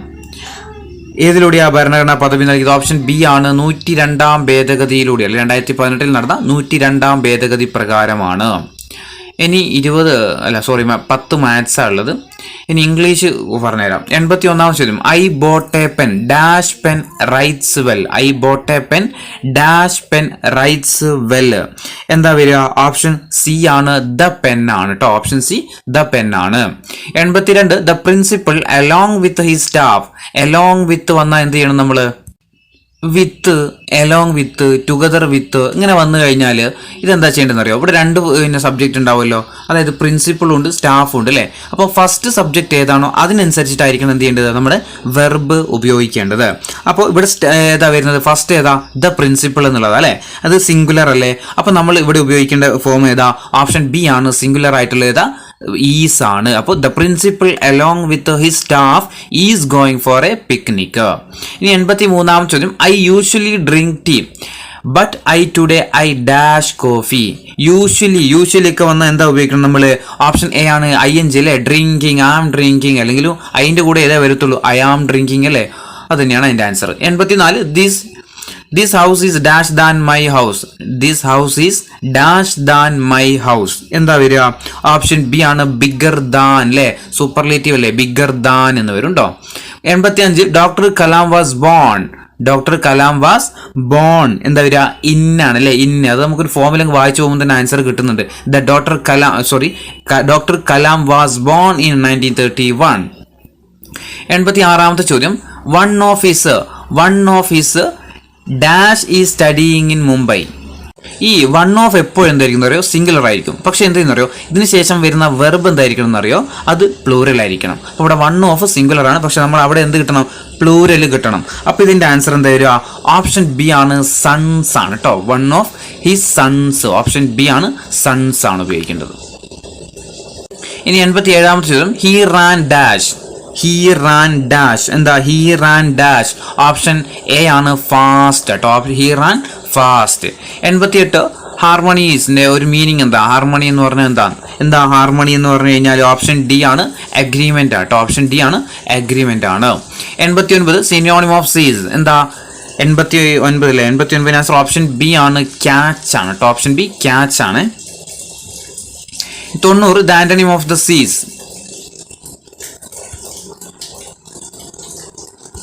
89 എതിരായിട്ട് വരുന്ന സീസിന്റെ ഓപ്പോസിറ്റ് ആയിട്ട് വരുന്ന മീനിങ് ഉള്ള ഏതാ? ഓപ്ഷൻ സി ആണ്, ബിഗിൻ ആണ് കേട്ടോ. ബിഗിൻ ആണ്. ഇനി മലയാളം ക്വസ്റ്റ്യൻസ് ആണ്. നീതിയെ സംബന്ധിക്കുന്നത് എന്ന് അർത്ഥം വരുന്ന പദം ഏതാ? നീതിയെ സംബന്ധിക്കുന്നത് എന്ന് അർത്ഥം വരുന്ന പദം ഓപ്ഷൻ എ ആണ്, നൈതികമാണ്. ഓപ്ഷൻ എ ആണ്, നൈതികമാണ്. ഇനി ധനാശി പാടുക എന്ന് പറഞ്ഞാൽ എന്താ? അവസാനിപ്പിക്കുക എന്നല്ലേ. ഓപ്ഷൻ ഡി, അവസാനിപ്പിക്കുക. 93 ചുവടെ കൊടുത്തിരിക്കുന്നതിൽ ശരിയായ വാക്യം തിരഞ്ഞെടുക്കുക. ഏതാ? ഓപ്ഷൻ ബി ആണ് കേട്ടോ. എനിക്ക് 10 തേങ്ങ വേണം. എനിക്ക് 10 തേങ്ങ വേണം. എനിക്ക് 10 തേങ്ങകൾ എന്നൊന്നും പറയില്ല, എനിക്ക് 10 തേങ്ങ വേണം. ഓക്കെ. ഇനി 94ാമത്തെ ചോദ്യം പിരിച്ചെഴുതാൻ വേണ്ടിയിട്ടാണ്. ഉന്നമ്രം. എന്താ? ഉദ് പ്ലസ് നമ്രം അല്ലെ. ഉദ് പ്ലസ് നമ്രമാണ് അല്ലെ. ഓപ്ഷൻ സി ആണ്, ഉദ് പ്ലസ് നമ്രമാണ് ഇത്, ഉന്നമ്രം. 95 താഴെ തന്നിരിക്കുന്നതിൽ ആമയുടെ പര്യായമായിട്ട് വരുന്ന പദം ഏതാ? ആമയുടെ കച്ചപ്പ് അല്ലെ. ഓപ്ഷൻ ബി ആണ്, കച്ചപ്പമാണ്. 96ാമത്തെ ചോദ്യം. If you want to shine like a sun first burn like as a sun അല്ലെ. നിങ്ങൾക്ക് എന്ത് ചെയ്യണം? സൂര്യനെ പോലെ തിളങ്ങണമെങ്കിൽ എന്ത് ചെയ്യണം? ആദ്യം സൂര്യനെ പോലെ നിങ്ങൾ കത്തണം അല്ലെ, കത്തിജ്വലിക്കണം. അതിന്റെ ആൻസർ ഒരു ഓപ്ഷൻ ടി ആണ്. നിങ്ങൾക്ക് ഒരു സൂര്യനെ പോലെ തിളങ്ങണമെങ്കിൽ എന്ത് ചെയ്യണം? ആദ്യം സൂര്യനെ പോലെ കത്തിജ്വലിക്കണം. 97 താഴെ കൊടുത്തിരിക്കുന്നതിൽ ബഹുവചനത്തെ സൂചിപ്പിക്കാത്തതാണ്. സൂചിപ്പിക്കാത്ത പദം ഏതാ? സ്വാമികൾ അല്ലെ. സ്വാമികൾ നോർമലി യൂസിങ് ആണ്, ബഹുവചനം ഒന്നല്ല. അധ്യാപകർ, കവികൾ, ശിഷ്യന്മാർ, അതൊക്കെ എന്താ? ഒരു ബഹുവചനമാണ്. ഇനി 98 അവരജൻ എന്ന പദത്തിന്റെ വിപരീതം എന്താ? അവരജൻ എന്ന പദത്തിന്റെ വിപരീതമാണ് അഗ്രജൻ. ഓപ്ഷൻ എ ആണ്, അഗ്രജൻ. ഇനി തന്നിരിക്കുന്നതിൽ ശരിയായ പദം ഏതാന്ന് കണ്ടെത്തുക. ഉദ്ഗ്രഥിതം. എങ്ങനെ എഴുതാ ഉദ്ഗ്രഥിതം? ഓപ്ഷൻ എ അല്ലേ. ഓപ്ഷൻ എ തന്നെയാണ്, ഉദ്ഗ്രഥിതം. എങ്ങനെ എഴുതാ? സ്പെല്ലിംഗ് നോക്കി നോക്കുക, ഉദ്ഗ്രഥിതം. ഇനി ഭഗിനി എന്നതിന്റെ പുല്ലിംഗ രൂപം എന്താണ്? ഭഗിനി എന്ന പദത്തിന്റെ പുല്ലിംഗ രൂപം ഓപ്ഷൻ ഡി ആണ്, ഭ്രാതാവ് കേട്ടോ. ഭഗിനി, ഭ്രാതാവ്. ഇനി അടുത്ത ക്വസ്റ്റ്യൻ പേപ്പർ ആണ്. ഒന്നാമത്തെ ചോദ്യം, ബ്രിട്ടീഷുകാർക്കെതിരെ ഒളിപ്പോര് നടത്താൻ കേരളവർമ്മ പഴശ്ശിരാജയെ സഹായിച്ചവർ ആരൊക്കെയാണെന്ന് തിരഞ്ഞെടുക്കാം. ആരൊക്കെയാ സഹായിച്ചത്? ഓപ്ഷൻ സി ആണ് 1, 3, 4. അതായത് ചെമ്പൻ പോക്കർ, കൈതേരി അമ്പു നായർ, എടച്ചേന കുങ്കൻ നായർ. ഓർത്തുവെക്കുക, ബ്രിട്ടീഷുകാർക്കെതിരെ ഒളിപ്പോര് നടത്താൻ വേണ്ടിയിട്ട് കേരളവർമ്മ പഴശ്ശിരാജയെ സഹായിച്ചവരാണ് ആരൊക്കെ? ചെമ്പൻ പോക്കർ, കൈതേരി അമ്പു നായർ, എടച്ചേന കുങ്കൻ നായർ. രണ്ടാമത്തെ ചോദ്യം, ചുവടെ തന്നിട്ടുള്ളിൽ പഞ്ചശീല തത്വങ്ങളുടെ ഭാഗമായിട്ടുള്ള സമീപനങ്ങൾ ഏതൊക്കെയാണെന്ന് കണ്ടെത്തുക. ഏതൊക്കെയാ? 1, സമത്വവും പരസ്പര സഹായം പുലർത്തുക. ശരിയാണ്. സമാധാനപരമായ സഹവർത്തിത്വം പാലിക്കുക. അതുപോലെ പരസ്പരം ആക്രമിക്കാതിരിക്കുക. ആഭ്യന്തര കാര്യങ്ങളിൽ പരസ്പരം ഇടപെടുക എന്നുള്ളത് തെറ്റാണ്. അപ്പോൾ പഞ്ചശീല തത്വങ്ങളുമായി ബന്ധപ്പെട്ടിട്ട് ശരിയായ പ്രസ്താവനകൾ: 1, സമത്വവും പരസ്പര സഹായം പുലർത്തുക. സമാധാനപരമായ സഹവർത്തിത്വം പാലിക്കുക. പരസ്പരം ആക്രമിക്കാതിരിക്കുക. 1, 2, 3 ഇതിൽ ശരിയായിട്ടുള്ള പ്രസ്താവനകൾ. മൂന്നാമത്തെ ചോദ്യം, അമേരിക്കൻ സ്വാതന്ത്ര്യ സമരവുമായി ബന്ധപ്പെട്ട സംഭവങ്ങൾ തിരഞ്ഞെടുക്കാൻ വേണ്ടിയിട്ട് അമേരിക്കൻ സ്വാതന്ത്ര്യ സമരവുമായി ബന്ധപ്പെട്ട സംഭവങ്ങൾ തിരഞ്ഞെടുക്കാൻ വേണ്ടിയിട്ട്. ഒന്നാമത്തത് മെർക്കന്റലിസ്റ്റ് നിയമങ്ങൾ. എന്തുമായി ബന്ധപ്പെട്ടതാ? അമേരിക്കൻ സ്വാതന്ത്ര്യ സമരവുമായിട്ട് ബന്ധപ്പെട്ടതാണ് ഇത് മെർക്കന്റലിസ്റ്റ് നിയമങ്ങൾ. അപ്പൊ നമുക്ക് ഓപ്ഷൻസ് എന്ത് ചെയ്യണം? ഒന്നില്ലാത്ത ഓപ്ഷൻസ് ഒക്കെ നമുക്ക് വെട്ടിക്കളയാം. ഓപ്ഷൻ സിയിൽ ഒന്നില്ല, നമ്മൾ വെട്ടിക്കളഞ്ഞു. രണ്ടാമത് ടെന്നീസ് കോർട്ട് പ്രതിജ്ഞ. ടെന്നീസ് കോർട്ട് പ്രതിജ്ഞ എന്തുമായി ബന്ധപ്പെട്ടതാ? ഫ്രഞ്ച് വിപ്ലവവുമായിട്ട് ബന്ധപ്പെട്ട സംഭവമാണ് ഇത് ടെന്നീസ് കോർട്ട് പ്രതിജ്ഞ, അല്ലെ? അപ്പൊ രണ്ടുള്ള ഓപ്ഷൻസ് നമുക്ക് വെട്ടിക്കളയാം. കാരണം അമേരിക്കൻ സ്വാതന്ത്ര്യ സമരവുമായിട്ട് ബന്ധപ്പെട്ട് ശരിയായതാ വേണ്ടത്. അപ്പൊ രണ്ടുള്ള ഓപ്ഷൻസ് നമ്മൾ വെട്ടാൻ പോവാണേ. ഓപ്ഷൻ ബിയിലുണ്ട്, അതുപോലെ ഓപ്ഷൻ സിയിലുണ്ട്. ഇനി ബാക്കി ഏതേ ഉള്ളൂ? ഓപ്ഷൻ എ മാത്രമേ ഉള്ളൂ, അല്ലേ? അപ്പൊ രണ്ട് ഓപ്ഷൻസ് വായിക്കുമ്പോൾ നമ്മൾ ആൻസർ കിട്ടുന്നുണ്ട്. ഓർത്തു വെക്കുക, അമേരിക്കൻ സ്വാതന്ത്ര്യ സമരവുമായിട്ട് ബന്ധപ്പെട്ട സംഭവങ്ങൾ മെർക്കന്റലിസ്റ്റ് നിയമങ്ങൾ, കോണ്ടിനെന്റൽ കോൺഗ്രസ്, പാരീസ് ഉടമ്പടി, ഇതൊക്കെ എന്തുമായിട്ട് ബന്ധപ്പെട്ടതാ? അമേരിക്കൻ സ്വാതന്ത്ര്യ സമരവുമായിട്ട് ബന്ധപ്പെട്ടതാണ്. നാലാമത്തെ ചോദ്യം, ഫ്രാൻസിൽ ഉണ്ടായിരുന്ന മൂന്നാമത്തെ എസ്റ്റേറ്റിൽ ഉൾപ്പെട്ട വിഭാഗക്കാർ ആയതാണ്? ഫ്രാൻസിൽ ഉണ്ടായിരുന്ന മൂന്നാമത്തെ എസ്റ്റേറ്റിൽ ഉൾപ്പെട്ട വിഭാഗക്കാർ ആരൊക്കെയായിരുന്നു? ഓപ്ഷൻ ബി ആണ് ഇതിന്റെ ആൻസർ ആയിട്ട് വരുന്നത്. 1, 3, 4. 1, 3, 4. മൂന്നാമത്തെ എസ്റ്റേറ്റിൽ ഉൾപ്പെട്ട ആളുകളാണ് ബാങ്കർ, എഴുത്തുകാർ, അഭിഭാഷകർ. പഠിച്ചു നോക്കുക, ഫ്രാൻസിൽ ഉണ്ടായിരുന്ന മൂന്നാമത്തെ എസ്റ്റേറ്റിൽ ഉൾപ്പെട്ട ആളുകളാണ് ഏതൊക്കെ? ബാങ്കർ, എഴുത്തുകാർ, അഭിഭാഷകർ. അഞ്ചാമത്തെ ചോദ്യം, ശരിയായ ജോഡികൾ കണ്ടെത്താൻ വേണ്ടിയിട്ടാണ്. അതായത് ഒന്നാം സ്വാതന്ത്ര്യ സമരവുമായി ബന്ധപ്പെട്ട് നേതൃത്വം നൽകിയ നേതാക്കന്മാരും അവിടെ സ്ഥലവുമാണ്. അപ്പോൾ ഝാൻസിയിൽ ആര് തന്നെയാ? ഝാൻസി റാണിയാണ്. ലക്നൗ ബീഗം ഹസ്രത്ത് മഹൽ, കാൺപൂരിൽ നാനാ സാഹിബ്, ഫൈസാബാദ് മൗലവി അഹമ്മദുള്ള. അപ്പോൾ 1 എ ആണ്, 2 ബി ആണ്, 3 സി, 4 ഡി ആണ്, അല്ലേ? അപ്പോൾ ഓപ്ഷൻ 1 എ വരണം, 1, 2 ബി. അപ്പൊ ഓപ്ഷൻ സി ആണ് ഇതിന്റെ ആൻസർ ആയിട്ട് വരുന്നത്. പഠിച്ചു നോക്കുക, ഝാൻസിയിൽ ആരാ നേതൃത്വം നൽകിയത്? ഝാൻസി റാണിയാണ്. ലക്നൌവിൽ ബീഗം ഹസ്രത്ത് മഹൽ, കാൺപൂർ നാനാ സാഹിബ്, ഫൈസാബാദ് മൗലവി അഹമ്മദുള്ളയുമാണ്. ഇനി ആറാമത്തെ ചോദ്യം, പ്രശസ്തരുടെ സമാധി സ്ഥലങ്ങളിൽ ഉൾപ്പെടാത്തത് ഏതാണ്? തന്നിരിക്കുന്നതിൽ പ്രശസ്തരുടെ സമാധി സ്ഥലങ്ങളിൽ ഉൾപ്പെടാത്തത് ഏതാ? 1, രാജ്ഘട്ടിൽ രാജാവാര? ഗാന്ധിജിയാണ്. ശക്തിസ്ഥൽ ഇന്ദിരാഗാന്ധിയാണ്. വീർഭൂമി വീർഭൂമി രാജീവ് ഗാന്ധിയാണ്, അല്ലെ? വീർഭൂമി രാജീവ് ഗാന്ധിയാണ്. ബന്ധപ്പെടാത്തത് ഓപ്ഷൻ ഡി ശാന്തി നികേതനാണ്. ഏഴാമത്തെ ചോദ്യം, 0 ഡിഗ്രി രേഖാംശ രേഖയുമായി ബന്ധപ്പെട്ടിട്ട് ശരിയായ പ്രസ്താവനകൾ. 0 ഡിഗ്രി രേഖാംശ രേഖയാണ്. രേഖാംശ രേഖയുമായി ബന്ധപ്പെട്ടിട്ട് ശരിയായ പ്രസ്താവനകളാണ് തിരഞ്ഞെടുക്കേണ്ടത്. ഭൂമധ്യരേഖ എന്ന് വിളിക്കുന്നു. 0 ഡിഗ്രി രേഖാംശ രേഖയാണോ ഭൂമധ്യരേഖ എന്ന് വിളിക്കുന്നത്? തെറ്റാണല്ലേ? ഏതാ? 0 ഡിഗ്രി അക്ഷാംശ രേഖയാണ് നമ്മൾ എന്ത് വിളിക്കുന്നത്? ഭൂമധ്യരേഖ എന്ന് വിളിക്കുന്നത്, അല്ലേ? നമുക്ക് ഒന്നുള്ള ഓപ്ഷൻസ് ഒക്കെ നമുക്ക് വെട്ടിക്കളയാം. ഓപ്ഷൻ ബിയിലുണ്ട്, ഓപ്ഷൻ എയിലുണ്ട്, ഓപ്ഷൻ സിയിലുണ്ട്. ഒരൊറ്റ ഒന്ന് ആൻസർ കഴിഞ്ഞാൽ തന്നെ നമുക്ക് എന്ത് ചെയ്തു? ആൻസർ കഴിഞ്ഞു. ബാക്കിയുള്ള ഓപ്ഷൻസ് വായിക്കണം എന്ന് പോലും ഇല്ല, അല്ലേ? നമ്മുടെ ആൻസർ നേരെ എത്തിയില്ലേ? 0 ഡിഗ്രി അക്ഷാംശ രേഖയാണ് എന്തെന്നറിയപ്പെടുന്നത്? ഭൂമധ്യരേഖ എന്നറിയപ്പെടുന്നത്. ഗ്രീനിച്ച് രേഖാംശം എന്നറിയപ്പെടുന്നത് ഏതാ? അത് 0 ഡിഗ്രി രേഖാംശ രേഖയാണ്. ഗ്രീനിച്ച് രേഖാംശം എന്നറിയപ്പെടുന്നത് ഏതാ? 0 ഡിഗ്രി രേഖാംശ രേഖയാണ്. അന്താരാഷ്ട്ര ദിനാങ്ക രേഖ എന്നറിയപ്പെടുന്നത് ഏതാ? അത് 0 ഡിഗ്രി അക്ഷാംശ രേഖയാണ്. അക്ഷാംശ രേഖയാണ് അന്താരാഷ്ട്ര ദിനാങ്ക രേഖ എന്നറിയപ്പെടുന്നത്. അതുപോലെ പ്രൈം മെറിഡിയൻ എന്നറിയപ്പെടുന്നതോ? അത് രേഖാംശ രേഖ തന്നെയാണ് കേട്ടോ. പഠിച്ചു വെക്കുക. ഗ്രീനിച്ച് രേഖാംശം എന്നറിയപ്പെടുന്നത് ഏതാ? 0 ഡിഗ്രി രേഖാംശ രേഖയാണ്. അതുപോലെ പ്രൈം മെറിഡിയൻ എന്നറിയപ്പെടുന്നതോ? അതും രേഖാംശ രേഖയാണ്. ഇനി അക്ഷാംശ രേഖ അറിയപ്പെടുന്നത് എന്താ? ഭൂമധ്യരേഖ എന്ന് വിളിക്കുന്നുണ്ട്.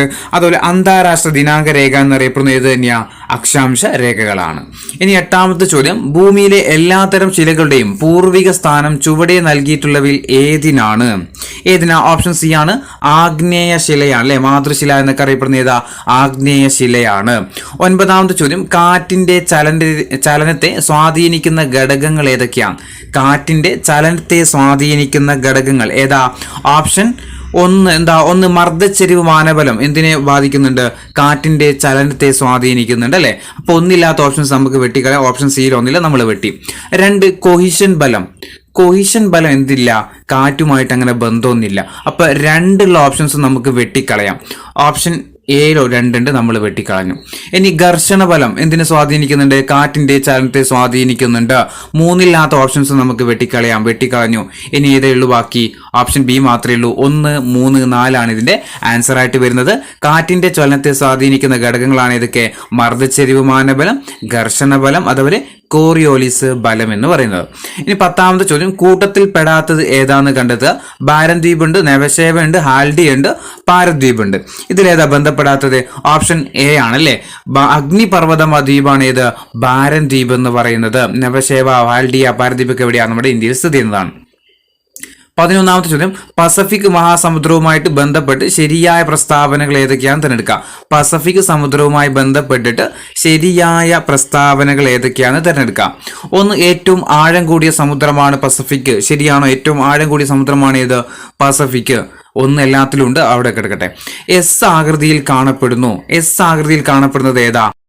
എസ് ആകൃതിയിൽ കാണപ്പെടുന്നത് അറ്റ്ലാന്റിക് സമുദ്രമാണ്. ഏതാ? അറ്റ്ലാന്റിക് സമുദ്രമാണ് ഏത്? എസ് ആകൃതിയിൽ കാണപ്പെടുന്നത്. അപ്പോൾ നമ്മളോട് പറഞ്ഞിരിക്കുന്ന ശരിയായ പ്രസ്താവനകളാണ്. അപ്പോൾ 2 ഓപ്ഷൻസ് ഒക്കെ നമുക്ക് വെട്ടിക്കളഞ്ഞാലോ? ഓപ്ഷൻ എയിൽ 2 നമ്മൾ വെട്ടി, ഓപ്ഷൻ ബിയിൽ 2 നമ്മൾ വെട്ടി, ഓപ്ഷൻ സിയിലും 2 നമ്മൾ വെട്ടി. നമ്മുടെ ആൻസർ കിട്ടിക്കഴിഞ്ഞു. ഏതാ? 1ഉം 4ഉമാണ് പസഫിക് സമുദ്രവുമായിട്ട് ശരിയായ പ്രസ്താവനകൾ. 1, ഏറ്റവും ആഴം കൂടിയ സമുദ്രമാണ് പസഫിക് എന്നുള്ളതും, അതുപോലെ അനേകായിരം ചെറുതും വലുതുമായിട്ടുള്ള ദ്വീപുകൾ കാണപ്പെടുന്നു എന്നുള്ളതും പസഫിക് സമുദ്രത്തെക്കുറിച്ച് എന്താണ്? ശരിയായിട്ടുള്ള പ്രസ്താവനകളാണ്. ഇനി 12ാമത്തെ ചോദ്യം, കിഴക്കൻ മലനിരകളിൽ ഉൾപ്പെടുന്ന കുന്നുകൾ ഏതൊക്കെയാണെന്ന് കണ്ടെത്തുക. കിഴക്കൻ മലനിരകളിൽ ഉൾപ്പെടുന്ന കുന്നുകൾ ഏതൊക്കെയാണെന്ന് കണ്ടെത്തുക. പത്കായ് ബൂം എവിടെയാ? കിഴക്കൻ മലനിരയിലാണ്. ശരിയാണ്. നമ്മൾ ഒന്നില്ലാത്ത ഓപ്ഷൻസ് ഒക്കെ നമ്മൾ വെട്ടാൻ പോവാണ്. 1 ശരിയായതുകൊണ്ട് നമ്മൾ വെട്ടിയാൻ പോവാം. ഇനി ജയന്തിയ കുന്നുകൾ എവിടെയാ കാണപ്പെടുന്നത്? ജയന്തിയ കുന്നുകൾ കിഴക്കൻ മലനിരകളിൽ തന്നെയാണ്. ഏത് കാണപ്പെടുന്നത്? നമ്മുടെ ജയന്തിയ കുന്നുകൾ. 2 ഇല്ലാത്ത ഓപ്ഷൻസ് നമുക്ക് വെട്ടാം. ബാക്കിയുള്ള 2 ഓപ്ഷൻസിൽ 2 ഉണ്ട്. 3 പശ്ചിമഘട്ടം എന്തല്ല? കിഴക്കൻ മലനിരയുടെ ഭാഗമല്ല. അപ്പൊ 3 ഓപ്ഷൻസ് നമുക്ക് വെട്ടാം, പക്ഷെ 3 ഇല്ല ഓപ്ഷനിലൊന്നും. 4 പൂർവ്വഘട്ടം. എന്താ? പൂർവ്വഘട്ടം കിഴക്കൻ മലനിരയുടെ ഭാഗമൊന്നുമല്ല അല്ലെ. കിഴക്കൻ മലനിര പൂർവ്വഘട്ടത്തിന്റെ ഭാഗം പൂർവ്വഘട്ടം കിഴക്കൻ മലനിരയുടെ ഭാഗമൊന്നുമല്ല. അതും നമുക്ക് വെട്ടിക്കളയാം. അപ്പൊ ആൻസർ ഏത് കിട്ടും? നമുക്ക് 4 വെട്ടിക്കളഞ്ഞാൽ ഓപ്ഷൻ ബി ആണ് ഇതിന്റെ ആൻസർ. 1ഉം 2ഉമാണ്. അതായത് പത്കായ് ബൂമും ജയന്തിയ കുന്നുകൾ, ഗാസിഗാരോ കുന്നുകൾ, ഇതൊക്കെ എവിടെയാണ് കാണപ്പെടുന്നത്? കിഴക്കൻ മലനിരയുടെ ഭാഗമാണ്. ഇനി 13ാമത്തെ ചോദ്യം, ഇന്ത്യയിലെ ഹരിത വിപ്ലവത്തിന്റെ പിതാവ് എന്ന് അറിയപ്പെടുന്നത് ആരാണ്? ഇന്ത്യയിലെ ഹരിത വിപ്ലവത്തിന്റെ പിതാവ് എന്ന് അറിയപ്പെടുന്നത് ഡോക്ടർ MS സ്വാമിനാഥനാണ്. 14ാമത്തെ ചോദ്യം, ഖരീബി ഹട്ടാവോ എന്ന മുദ്രാവാക്യം ഏത് പഞ്ചവത്സര പദ്ധതിയുമായി ബന്ധപ്പെട്ടതാ? ഓപ്ഷൻ സി ആണ് 5ാമത്തെ പഞ്ചവത്സര പദ്ധതി. ദാരിദ്ര്യ നിർമ്മാർജ്ജനവുമായി ബന്ധപ്പെട്ട പഞ്ചവത്സര പദ്ധതി ചോദിച്ചാൽ ഏതാ? 5ാം പഞ്ചവത്സര പദ്ധതിയാണ്. അപ്പോൾ ഗരീബി ഹട്ടാവോ എന്ന മുദ്രാവാക്യം ഏത് പഞ്ചവത്സര പദ്ധതിയുമായിട്ട് ബന്ധപ്പെട്ടതാണെന്ന് ചോദിച്ചാൽ 5ാമത്തെ പഞ്ചവത്സര പദ്ധതിയുമായിട്ട് ബന്ധപ്പെട്ടതാണ്. ഇനി വികസനത്തിന്റെ LPG മോഡൽ ഇന്ത്യയിൽ കൊണ്ടുവന്ന ധനകാര്യ മന്ത്രി ആരായിരുന്നു? ഡോക്ടർ മൻമോഹൻ സിംഗ് അല്ലെ. ഡോക്ടർ മൻമോഹൻ സിംഗ് ആണ്. അതായത് ആഗോളവൽക്കരണം, അതുപോലെ പ്രൈവറ്റൈസേഷൻ, ഗ്ലോബലൈസേഷൻ, ലിബറൈസേഷൻ ഒക്കെ കൊണ്ടുവന്നപ്പോൾ ധനമന്ത്രിയാണ് ആര്? ഡോക്ടർ മൻമോഹൻ സിംഗ്. 16ാമത്തെ ചോദ്യം, ഇന്ത്യയിലെ ധാതു വിഭവങ്ങളുടെ ഗവേഷണത്തിൽ ഏർപ്പെട്ടിരിക്കുന്ന ഏജൻസികളാണ് താഴെ തന്നിരിക്കുന്നത്. ഇതിൽ ശരിയായിട്ടുള്ള ജോഡികൾ ഏതൊക്കെയാണെന്ന് കണ്ടെത്തുക. ഇതിൽ ശരിയായ ജോഡി എന്ന് പറയുന്നത് ഇതെല്ലാം എന്താണ്? ശരിയായിട്ടുള്ള ജോഡികളാണ്. അതായത് GSI, geological survey of India, ONGC, oil and natural gas commission, അതുപോലെ HCL, ഹിന്ദുസ്ഥാൻ കോപ്പർ ലിമിറ്റഡ്, ഇതൊക്കെ എന്താണ്? ഇന്ത്യയിലെ ധാതു വിഭവങ്ങളുടെ ഗവേഷണത്തിൽ ഏർപ്പെട്ടിരിക്കുന്ന ഏജൻസികളാണ്. 17ാമത്തെ ചോദ്യം, താഴെ തന്നിരിക്കുന്നതിൽ ശരിയായ പ്രസ്താവന ഏതാണെന്ന് കണ്ടെത്തുക. ശരിയായ പ്രസ്താവനയാണ് 1, സുസ്ഥിര വികസനം പരിസ്ഥിതി സൗഹാർദ്ദപരമാണ്. സുസ്ഥിര വികസനം പരിസ്ഥിതി സൗഹാർദ്ദപരമാണ്. അത് ശരിയാണ് അല്ലേ. അപ്പൊ ഒന്നില്ലാത്ത ഓപ്ഷൻസ് ഒക്കെ നമുക്ക് വെട്ടാലോ? ഒന്നില്ലാത്തത് ഓപ്ഷൻ ഡിയിൽ വേണ്ട, ഓപ്ഷൻ ബിയിലും ഇല്ല, നമ്മൾ വെട്ടി. കൽക്കരിയും പെട്രോളും പുതുക്കാൻ സാധിക്കുന്ന വിഭവങ്ങളാണ്. കൽക്കരിയും പെട്രോളും പുതുക്കാൻ സാധിക്കുന്ന വിഭവങ്ങളാണോ? അത് തെറ്റല്ല അല്ലേ. കൽക്കരിയും പെട്രോളും പുതുക്കാൻ സാധിക്കാത്ത വിഭവങ്ങളാണ് അല്ലേ. അപ്പൊ രണ്ടുള്ള ഓപ്ഷൻസ് നമുക്ക് വെട്ടാം. അങ്ങനെ ഒരു ഓപ്ഷൻ ഇല്ല ഇനി ബാക്കിയുള്ളതിൽ. മൂന്നാമത്തത് ആഗോളതാപനം ഭൗമ അന്തരീക്ഷത്തിലുള്ള താപവർദ്ധനയെ സൂചിപ്പിക്കുന്നുണ്ട്. അതെന്താണ്? ശരിയായിട്ടുള്ള പ്രസ്താവനയാണ്. ഓപ്ഷൻ എ ആണ് ഇതിന്റെ ആൻസർ വരുന്നത്. സുസ്ഥിര വികസനം എന്താണ്? പരിസ്ഥിതി സൗഹാർദ്ദമാണ്. അതുപോലെ ആഗോളതാപനം എന്ത് ചെയ്യുന്നുണ്ട്? ഭൗമ അന്തരീക്ഷത്തിലുള്ള താപവർദ്ധനയെ സൂചിപ്പിക്കുന്നുമുണ്ട്. 18ാമത്തെ ചോദ്യം, 2019-20 ഇന്ത്യയിലെ ദേശീയ വരുമാനത്തിലേക്ക് പ്രാഥമിക മേഖലയുടെ സംഭാവന ചോദിച്ചാൽ ഓപ്ഷൻ ബി ആണ്, 16.5%. 19ാമത്തെ ചോദ്യം, 2020 സാമ്പത്തിക ശാസ്ത്ര നൊബേൽ പുരസ്കാര ജേതാക്കൾ ആരൊക്കെയാണ്? എക്കണോമിക്സിൽ നൊബേൽ സമ്മാനം കിട്ടിയത് ആർക്കാണ്? ഓപ്ഷൻ എ ആണ്, പോൾ ആർ മിൽഗ്രം. അതുപോലെ റോബർട്ട് ബി വിൽസണുമാണ് 2020 എന്ത് കിട്ടിയത്? സാമ്പത്തിക നൊബേൽ കിട്ടിയത്. 21ാം ചോദ്യം, ഒന്നാം പാർലമെന്റിലെ പ്രതിപക്ഷ നേതാവ് ആരായിരുന്നു? ഒന്നാം പാർലമെന്റിലെ പ്രതിപക്ഷ നേതാവ് ആരായിരുന്നു? സഖാവ് AK ഗോപാലനാണ്. ഇനി കേരളത്തിലെ തെക്കേ അറ്റത്തെ നിയമസഭാ മണ്ഡലം ഏതാ? ഓപ്ഷൻ ബി ആണ്, നെയ്യാറ്റിൻകര കേട്ടോ. നെയ്യാറ്റിൻകരയാണ് കേരളത്തിലെ തെക്കേ അറ്റത്തുള്ള നിയമസഭാ മണ്ഡലം ചോദിച്ചാൽ ഏതാ? നെയ്യാറ്റിൻകരയാണ്. 22 വിദ്യാഭ്യാസ വകുപ്പ് തയ്യാറാക്കിയ ഓൺലൈൻ ക്ലാസ്സുകൾ സംപ്രേഷണം ചെയ്യുന്നത് ഏത് ചാനൽ വഴിയായിരുന്നു? ഓപ്ഷൻ എ ആണ്, വിക്ടേഴ്സ് ചാനൽ വഴിയാണ്. 23ാമത്തെ ചോദ്യം, ഭരണഘടനയുടെ 352ാം വകുപ്പ് പ്രയോഗിക്കുന്നത് എവിടെയാ? അടിയന്തരാവസ്ഥ പ്രഖ്യാപിക്കുന്നത് 352 ഏതാ? അടിയന്തരാവസ്ഥയാണ്. ഓപ്ഷൻ സി ആണ്, അടിയന്തരാവസ്ഥയാണ്. 356 ആണെങ്കിൽ സ്റ്റേറ്റ് അടിയന്തരാവസ്ഥ, 360 ആണെങ്കിൽ ഏതാ? സാമ്പത്തിക അടിയന്തരാവസ്ഥ. അല്ലെ, ഇന്ത്യയിൽ ഇതുവരെ പ്രഖ്യാപിക്കാത്ത അടിയന്തരാവസ്ഥയാണ് ഏത്? സാമ്പത്തിക അടിയന്തരാവസ്ഥ. ആർട്ടിക്കിൾ 360 എന്ന കാര്യം കൂടി ഓർത്തു വെക്കുക. 24 കോവിഡ് പ്രതിരോധത്തിന്റെ ഭാഗമായിട്ട് കാലുകൾ അണുവിമുക്തമാക്കുന്നതിന് സാനിമാറ്റ് എന്ന ഉൽപ്പന്നം വികസിപ്പിച്ചെടുത്ത സ്ഥാപനം ഏതാണ്? കോവിഡ് പ്രതിരോധത്തിന്റെ ഭാഗമായിട്ട് കാലുകൾ അണുവിമുക്തമാക്കാൻ വേണ്ടിയിട്ട് സാനിമാറ്റ് എന്ന ഉൽപ്പന്നം വികസിപ്പിച്ചെടുത്തത് ആരാന്ന് ചോദിച്ചാൽ ഓപ്ഷൻ ഡി ആണ്, കേരള കയർ കോർപ്പറേഷൻ ആയിരുന്നു കേട്ടോ. കേരള കയർ കോർപ്പറേഷൻ ആണ്. 25 ശ്രീനാരായണ ഓപ്പൺ സർവകലാശാലയുടെ ആദ്യത്തെ വൈസ് ചാൻസലർ ആരാന്ന് ചോദിച്ചാൽ ഓപ്ഷൻ എ ആണ്, ഡോക്ടർ PM മുബാറക് പാഷ കേട്ടോ. Doctor PM Mubarak Pasha. 26 സമാധാനപരമായിട്ട് ആയുധമില്ലാതെ സംഘടിക്കാനുള്ള അവകാശമാണ് ഏതെന്നറിയപ്പെടുന്നത്? സ്വാതന്ത്ര്യത്തിനുള്ള അവകാശമാണ് അല്ലെ. സ്വാതന്ത്ര്യത്തിനുള്ള അവകാശമാണ്. നമ്മൾ ആർട്ടിക്കിൾ 19 6 മൗലിക സ്വാതന്ത്ര്യങ്ങൾ പറയുന്നുണ്ട്. അവിടെയാണ് ഏത് പറയുന്നത്? സമാധാനപരമായിട്ട് ആയുധമില്ലാതെ സംഘടിക്കാൻ അവകാശമുണ്ടെന്ന് പറയുന്നത്.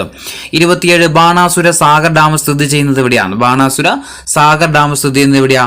വയനാട് ജില്ലയിലാണ് അല്ലെ. 28ാമത്തെ ചോദ്യം, വില്യം ലോഗൻ കമ്മീഷൻ കേരളത്തിലെ ഒരു കർഷക സമരത്തെക്കുറിച്ച് പഠിക്കാൻ നിയോഗിക്കപ്പെട്ടതാണ്. ഏത് സമരമായിരുന്നു അത്? മലബാർ കർഷക സമരമാണ്. ഓപ്ഷൻ എ ആണ്, മലബാർ കർഷക സമരമാണ്. ഇനി 29ാമത്തെ ചോദ്യം, പിന്നാക്ക വിഭാഗ പട്ടിക തയ്യാറാക്കാൻ അതത് സംസ്ഥാനങ്ങളുടെ അധികാരങ്ങൾ തിരിച്ചു നൽകുന്ന ഭരണഘടനാ ഭേദഗതി ഏതാണ്?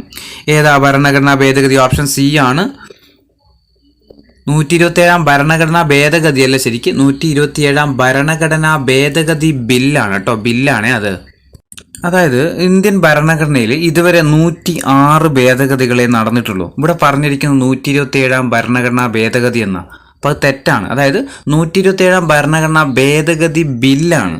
നമ്മുടെ 106ാമത്തെ ഏറ്റവും അവസാനമായിട്ട് നടന്ന ഭേദഗതി എന്ന് പറയുന്നത് നാരി ശക്തൻ വന്ദൻ അധിനിയമില്ല, നമ്മൾ സ്ത്രീകൾക്ക് 33% സംവരണം കൊണ്ടുവരുന്നത്. അത് 106ാമത്തെ ഭേദഗതിയാണ്. അതിന്റെ ബിൽ നമ്പർ എത്രയാന്ന് ചോദിച്ചാൽ അത് 128. അങ്ങനെയാണെങ്കിൽ ഓക്കെ, ബിൽ നമ്പറാണ് ചോദിക്കുന്നതെങ്കിൽ ശരിയാണ്. ഇതിൽ 105ാമത്തെ ഭേദഗതി പ്രകാരമാണ് എന്ത് ചെയ്യുന്നത്? പിന്നാക്ക വിഭാഗ പട്ടിക തയ്യാറാക്കാൻ വേണ്ടി ആർക്ക് അധികാരം കൊടുക്കുന്നത്? സംസ്ഥാനങ്ങളുടെ അധികാരം തിരിച്ചു നൽകിയത്. അത് റീസ്റ്റോർ ചെയ്തതാണ്. അത് ബിൽ നമ്പർ 127 ശരിയാണ്. പക്ഷേ അമെൻമെന്റ് ശരിക്കും ചോദിച്ചാൽ 105 ആണ്. പക്ഷേ ഇവിടെ 105 ഇല്ലാത്തത് കൊണ്ടായിരിക്കാം 127 ആൻസർ ആയിട്ട് കൊടുത്തു കേട്ടോ. ഇനി 30ാമത്തെ ചോദ്യം, ഓൺലൈൻ പഠനത്തിന് കുടുംബശ്രീയുമായിട്ട് ചേർന്ന് വിദ്യാശ്രീ എന്ന പദ്ധതി നടപ്പിലാക്കുന്നത് ആരാ? വിദ്യാശ്രീ എന്ന പദ്ധതി നടപ്പിലാക്കുന്നത് KSFE ആണ് അല്ലെ. ആരാ? KSFE എന്ന കാര്യം ഓർത്തു. ഓപ്ഷൻ ബി ആണ്, കേരള സ്റ്റേറ്റ് ഫിനാൻഷ്യൽ എന്റർപ്രൈസസ് ആണ്. 31ാമത്തെ ചോദ്യം, ജസ്റ്റിസ് NV രമണ ഇപ്പോഴത്തെ ആരാണ്? ജസ്റ്റിസ് NV രമണ ഇപ്പോഴത്തെ ആരും അല്ല, ഓർത്തു വെക്കുക. സുപ്രീം കോടതി ചീഫ് ജസ്റ്റിസ് ആരാന്ന് വെച്ചാൽ DY ചന്ദ്രചൂഡാണ്. സംസ്ഥാനത്ത് ആക്ടിംഗ് ആണിപ്പോൾ മുഹമ്മദ് മുഷ്താഖ് കേട്ടോ. നിലവിൽ NV സംസ്ഥാന ഹൈക്കോടതി, കേരള സംസ്ഥാന ഹൈക്കോടതി ചീഫ് ജസ്റ്റിസ് ആരാന്ന് വെച്ചാൽ ആക്ടിംഗ് ആണ് നിലവിൽ, അത് മുഹമ്മദ് മുഷ്താഖാണ്. കേന്ദ്രത്തിലാണെങ്കിൽ സുപ്രീം കോടതിയിലാണെങ്കിൽ അതാരാ നിലവിൽ DY ചന്ദ്രചൂഡാണ് സുപ്രീം കോടതി ചീഫ് ജസ്റ്റിസ്. 32 ഏറ്റവും നല്ല കർഷകന് കേരള സർക്കാർ നൽകുന്ന അവാർഡ്. ഏതാ ഏറ്റവും നല്ല കർഷകന് കേരള സർക്കാർ നൽകുന്ന അവാർഡ്? ഓപ്ഷൻ എ ആണ് കർഷകോത്തമ, അല്ലെ ഓപ്ഷൻ എ കർഷകോത്തമയാണ്. 33 സ്റ്റേറ്റ് ലിസ്റ്റിൽ പെടുന്നത് ഏതാണ്? തന്നിരിക്കുന്നതിൽ സ്റ്റേറ്റ് ലിസ്റ്റിൽ ഉൾപ്പെടുന്നത് ഏതാ? ഓപ്ഷൻ സി ആണ് പൊതുജനാരോഗ്യം എന്താണ് സ്റ്റേറ്റ് ലിസ്റ്റിലാണ്. റെയിൽവേ എവിടെയാ? റെയിൽവേ, കമ്പി തപാല്, ബാങ്കിങ് ഒക്കെ എവിടെയാ? നമ്മുടെ സെൻട്രൽ ലിസ്റ്റിലാണ് അല്ലെങ്കിൽ യൂണിയൻ ലിസ്റ്റിലാണ്. 34ാമത്തെ ചോദ്യം, അഡ്രിനൽ കോർട്ടെക്സ് ഉൽപ്പാദിപ്പിക്കുന്ന ഹോർമോണുകളുമായി ബന്ധപ്പെട്ടിട്ട് പ്രസ്താവനകളിൽ ശരിയായത് ഏതൊക്കെയാണെന്ന് കണ്ടെത്താൻ വേണ്ടിയിട്ടാണ്. ഇതിൽ ശരിയായിട്ട് വരുന്നത് 1 വൃക്കയിൽ പ്രവർത്തിച്ച് ശരീര ലവണജല സന്തുലിതാവസ്ഥ നിലനിർത്തുന്നതാരാ? അഡ്രിനൽ കോർട്ടെക്സ് ആണ്. അതുപോലെ ലൈംഗിക വളർച്ചയും ധർമ്മങ്ങളെയും നിയന്ത്രിക്കുന്നതും ആര് തന്നെയാണ്? അഡ്രിനൽ കോർട്ടെക്സ് ആണ്. അഡ്രിനൽ കോർട്ടെക്സ് ഉൽപ്പാദിപ്പിക്കുന്ന ഹോർമോണുകളാണ്. 1ഉം 3ഉം ആണ് ഇതിൽ ശരിയായിട്ട് വരുന്നത്. ഓപ്ഷൻ സി ആണ്. 1ഉം 3ഉം ആണ് ഇതിന്റെ ശരിയായിട്ട് വരുന്ന ആൻസർ എന്ന് പറയുന്നത്. ഓർത്ത് നോക്കുക, അഡ്രിനൽ കോർട്ടെക്സ് ഉൽപ്പാദിപ്പിക്കുന്ന ഹോർമോണുകളുമായി ബന്ധപ്പെട്ടിട്ട് ശരിയായ പ്രസ്താവനകൾ: 1 വൃക്കയിൽ പ്രവർത്തിച്ചിട്ട് ശരീര ലവണ ജല സന്തുലിതാവസ്ഥ നിലനിർത്തുന്നു, അതുപോലെ ലൈംഗിക വളർച്ചയും ധർമ്മങ്ങളെയും നിയന്ത്രിക്കുന്നു. ഇനി 35ാമത്തെ ചോദ്യം, അയഡിൻ ചേർത്ത ഉപ്പ് നിർബന്ധമായും കഴിക്കുക വഴി ഉന്മൂലനം ചെയ്യാൻ ഉദ്ദേശിച്ച അപര്യാപ്തത രോഗങ്ങൾ ഏതൊക്കെയാണ്? അയഡിൻ ചേർത്ത ഉപ്പ് നിർബന്ധമായി കഴിക്കുക വഴി ഉന്മൂലനം ചെയ്യാൻ ഉദ്ദേശിക്കുന്ന അപര്യാപ്തത രോഗങ്ങൾ ഏതൊക്കെയാണെന്ന് ചോദിച്ചാൽ ഓപ്ഷൻ ബി ആണ്, അതായത് 1ഉം 3ഉം. ഓപ്ഷൻ ബി 1ഉം 3ഉം ക്രിട്ടനിസവും അതേപോലെ മിക്സഡിമയും കേട്ടോ. ക്രിട്ടനിസവും മിക്സഡിമയുമാണ്. 34ാമത്തെ ചോദ്യം, നാഷണൽ പാർക്കുമായി ബന്ധപ്പെട്ടിട്ട് ശരിയായ പ്രസ്താവനകൾ ഏതൊക്കെയാണെന്ന് കണ്ടത്? നാഷണൽ പാർക്കുമായി ബന്ധപ്പെട്ടിട്ട് ശരിയായ പ്രസ്താവനകൾ ഓപ്ഷൻ ഡി ആണ്. 2ഉം 3ഉമാണ് ശരിയായിട്ടുള്ള പ്രസ്താവനകൾ. അതായത് പൊതുജന പങ്കാളിത്തത്തോടെ ഒരു പ്രദേശം സംരക്ഷിക്കപ്പെടുക, അതുപോലെ വന്യജീവി സംരക്ഷണത്തോടൊപ്പം പ്രകൃതി വിഭവങ്ങളും ഭൗമ സവിശേഷതകളും സംരക്ഷിക്കുക. ഇതെന്തിന്റെ ലക്ഷ്യ? നാഷണൽ പാർക്കുകളുടെ ലക്ഷ്യമാണ്. ഓർത്തു നോക്കുക, പൊതുജന പങ്കാളിത്തത്തോടെ ഒരു പ്രദേശം മൊത്തം സംരക്ഷിക്കുക, അതുപോലെ വന്യജീവി സംരക്ഷണത്തോടൊപ്പം പ്രകൃതി വിഭവങ്ങളും ഭൗമ സവിശേഷതകളും സംരക്ഷിക്കുക. 37ാമത്തെ ചോദ്യം, എലിപ്പനി അഥവാ ലെപ്റ്റോസ്പൈറോസിസ് എന്ന രോഗം ഏതുതരം രോഗാണുവാണ് ഉണ്ടാക്കുന്നത്? നമ്മൾ പഠിക്കുന്നുണ്ട്, പനികളെല്ലാം വൈറസ് ആണ്, എലിപ്പനി മാത്രം എന്താ? ബാക്ടീരിയ ആണ്, അല്ലെ? എലിപ്പനി അഥവാ ലെപ്റ്റോസ്പൈറോസിസ് എന്ന രോഗം ഏത് രോഗാണോ? ബാക്ടീരിയ ആണ്. 38ാമത്തെ ചോദ്യം, ആശാപ്രവർത്തകരുടെ യോഗ്യത ഇതിൽ തെറ്റായ പ്രസ്താവന ഏതാണ്? തെറ്റാണ് വേണ്ട. ആശാപ്രവർത്തകരുടെ യോഗ്യതയുമായി ബന്ധപ്പെട്ടിട്ട് തെറ്റായ പ്രസ്താവന ഏതാ? ഓപ്ഷൻ എ ആണ്, +2 പാസ്സായിരിക്കണം എന്നുള്ളത് എന്താണ്? തെറ്റായിട്ടുള്ള പ്രസ്താവനയാണ്. 10ാം ക്ലാസ് പാസ്സായാൽ മതി കേട്ടോ. അതുപോലെ അതേ പഞ്ചായത്തിലെ വ്യക്തിയായിരിക്കണം. ആശാ വർക്കർ എന്തായിരിക്കണം? അതേ പഞ്ചായത്തിലെ വ്യക്തിയായിരിക്കണം, ഒരു വനിതയായിരിക്കണം, 24 മുതൽ 25 പ്രായപരിധിയിലുള്ള ആളും ആയിരിക്കണം. ഇനി 39ാമത്തെ ചോദ്യം, ഫുഡ് ആൻഡ് ഡ്രഗ് അഡ്മിനിസ്ട്രേഷൻ പൂർണ്ണ അംഗീകാരം കിട്ടിയ കോവിഡ് വാക്സിൻ ഏതാണ്? ഫുഡ് ആൻഡ് ഡ്രഗ് അഡ്മിനിസ്ട്രേഷന്റെ പൂർണ്ണ അംഗീകാരം കിട്ടിയ കോവിഡ് വാക്സിൻ ഏതാണെന്ന് ചോദിച്ചാൽ ഓപ്ഷൻ സി ആണ്, ഫൈസർ ആയിരുന്നു കേട്ടോ. ഫൈസർ ആണ്, അമേരിക്കയുടെ വാക്സിനാണ് ഇത്, ഫൈസർ.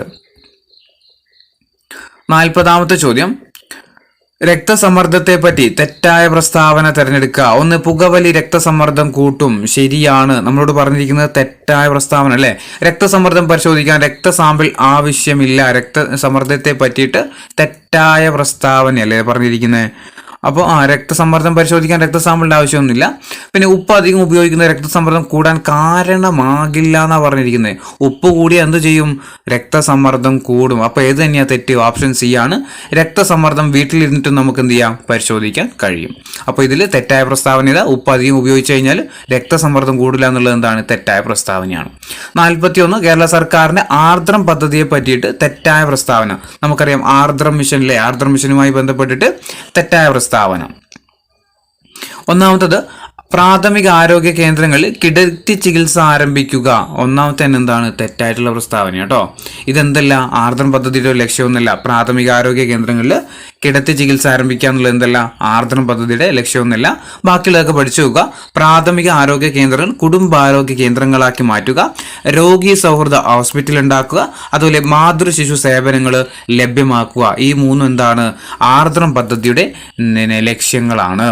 42 ഏറ്റവും കൂടുതൽ വീക്ഷണ സ്ഥിരതയുള്ളത് ഏത് തരം ദർപ്പണത്തിനാണ്? ഏറ്റവും കൂടുതൽ വീക്ഷണ സ്ഥിരതയുള്ളത് ഏത് തരം ദർപ്പണത്തിനാണ്? ഓപ്ഷൻ ബി ആണ് കോൺവെക്സ് ദർപ്പണത്തിനാണ്. 43 ചോക്ക് ഉപയോഗിച്ച് ബ്ലാക്ക് ബോർഡിൽ വരച്ചാൽ ചോക്ക് കഷ്ണങ്ങൾ ബ്ലാക്ക് ബോർഡിൽ പറ്റിപ്പിടിക്കുന്നത് എന്തുകൊണ്ടാണ്? എന്തുകൊണ്ടത്? ഓപ്ഷൻ എ ആണല്ലേ അഡീഷൻ ആണല്ലേ, അഡീഷൻ ആയതുകൊണ്ടാണ്. അഡീഷൻ ബലമാണ് എന്ത് ചെയ്യുന്നത്? ചോക്ക് ഉപയോഗിച്ചുകൊണ്ട് ബോർഡിൽ വരച്ചു കഴിഞ്ഞാൽ എന്ത് ചെയ്യും? അവിടെ പറ്റിപ്പിടിക്കുന്നത് എന്തുകൊണ്ടാണ്? അഡീഷൻ ബലമാണ്. 44ാമത്തെ ചോദ്യം, 1000 കിലോഗ്രാം മാസുള്ള കാറും 2000 കിലോഗ്രാം മാസുള്ള ബസ്സും ഒരേ പ്രവേഗത്തിൽ സഞ്ചരിക്കുന്നുവെങ്കിൽ ഏതിനായിരിക്കും ആക്കം കൂടുതൽ? ഏതിനായിരിക്കും ആക്കം കൂടുതൽ? 2000 കിലോഗ്രാം മാസുള്ള ബസ്സിനായിരിക്കും. 45ാമത്തെ ചോദ്യം, അന്താരാഷ്ട്ര ആസ്ട്രോണമിക്കൽ യൂണിയൻ ഏത് ഇന്ത്യൻ ഭൗതിക ശാസ്ത്രജ്ഞയുടെ പേരാണ് HD 86-081 എന്ന നക്ഷത്രത്തിന് പേര് നൽകിയത്?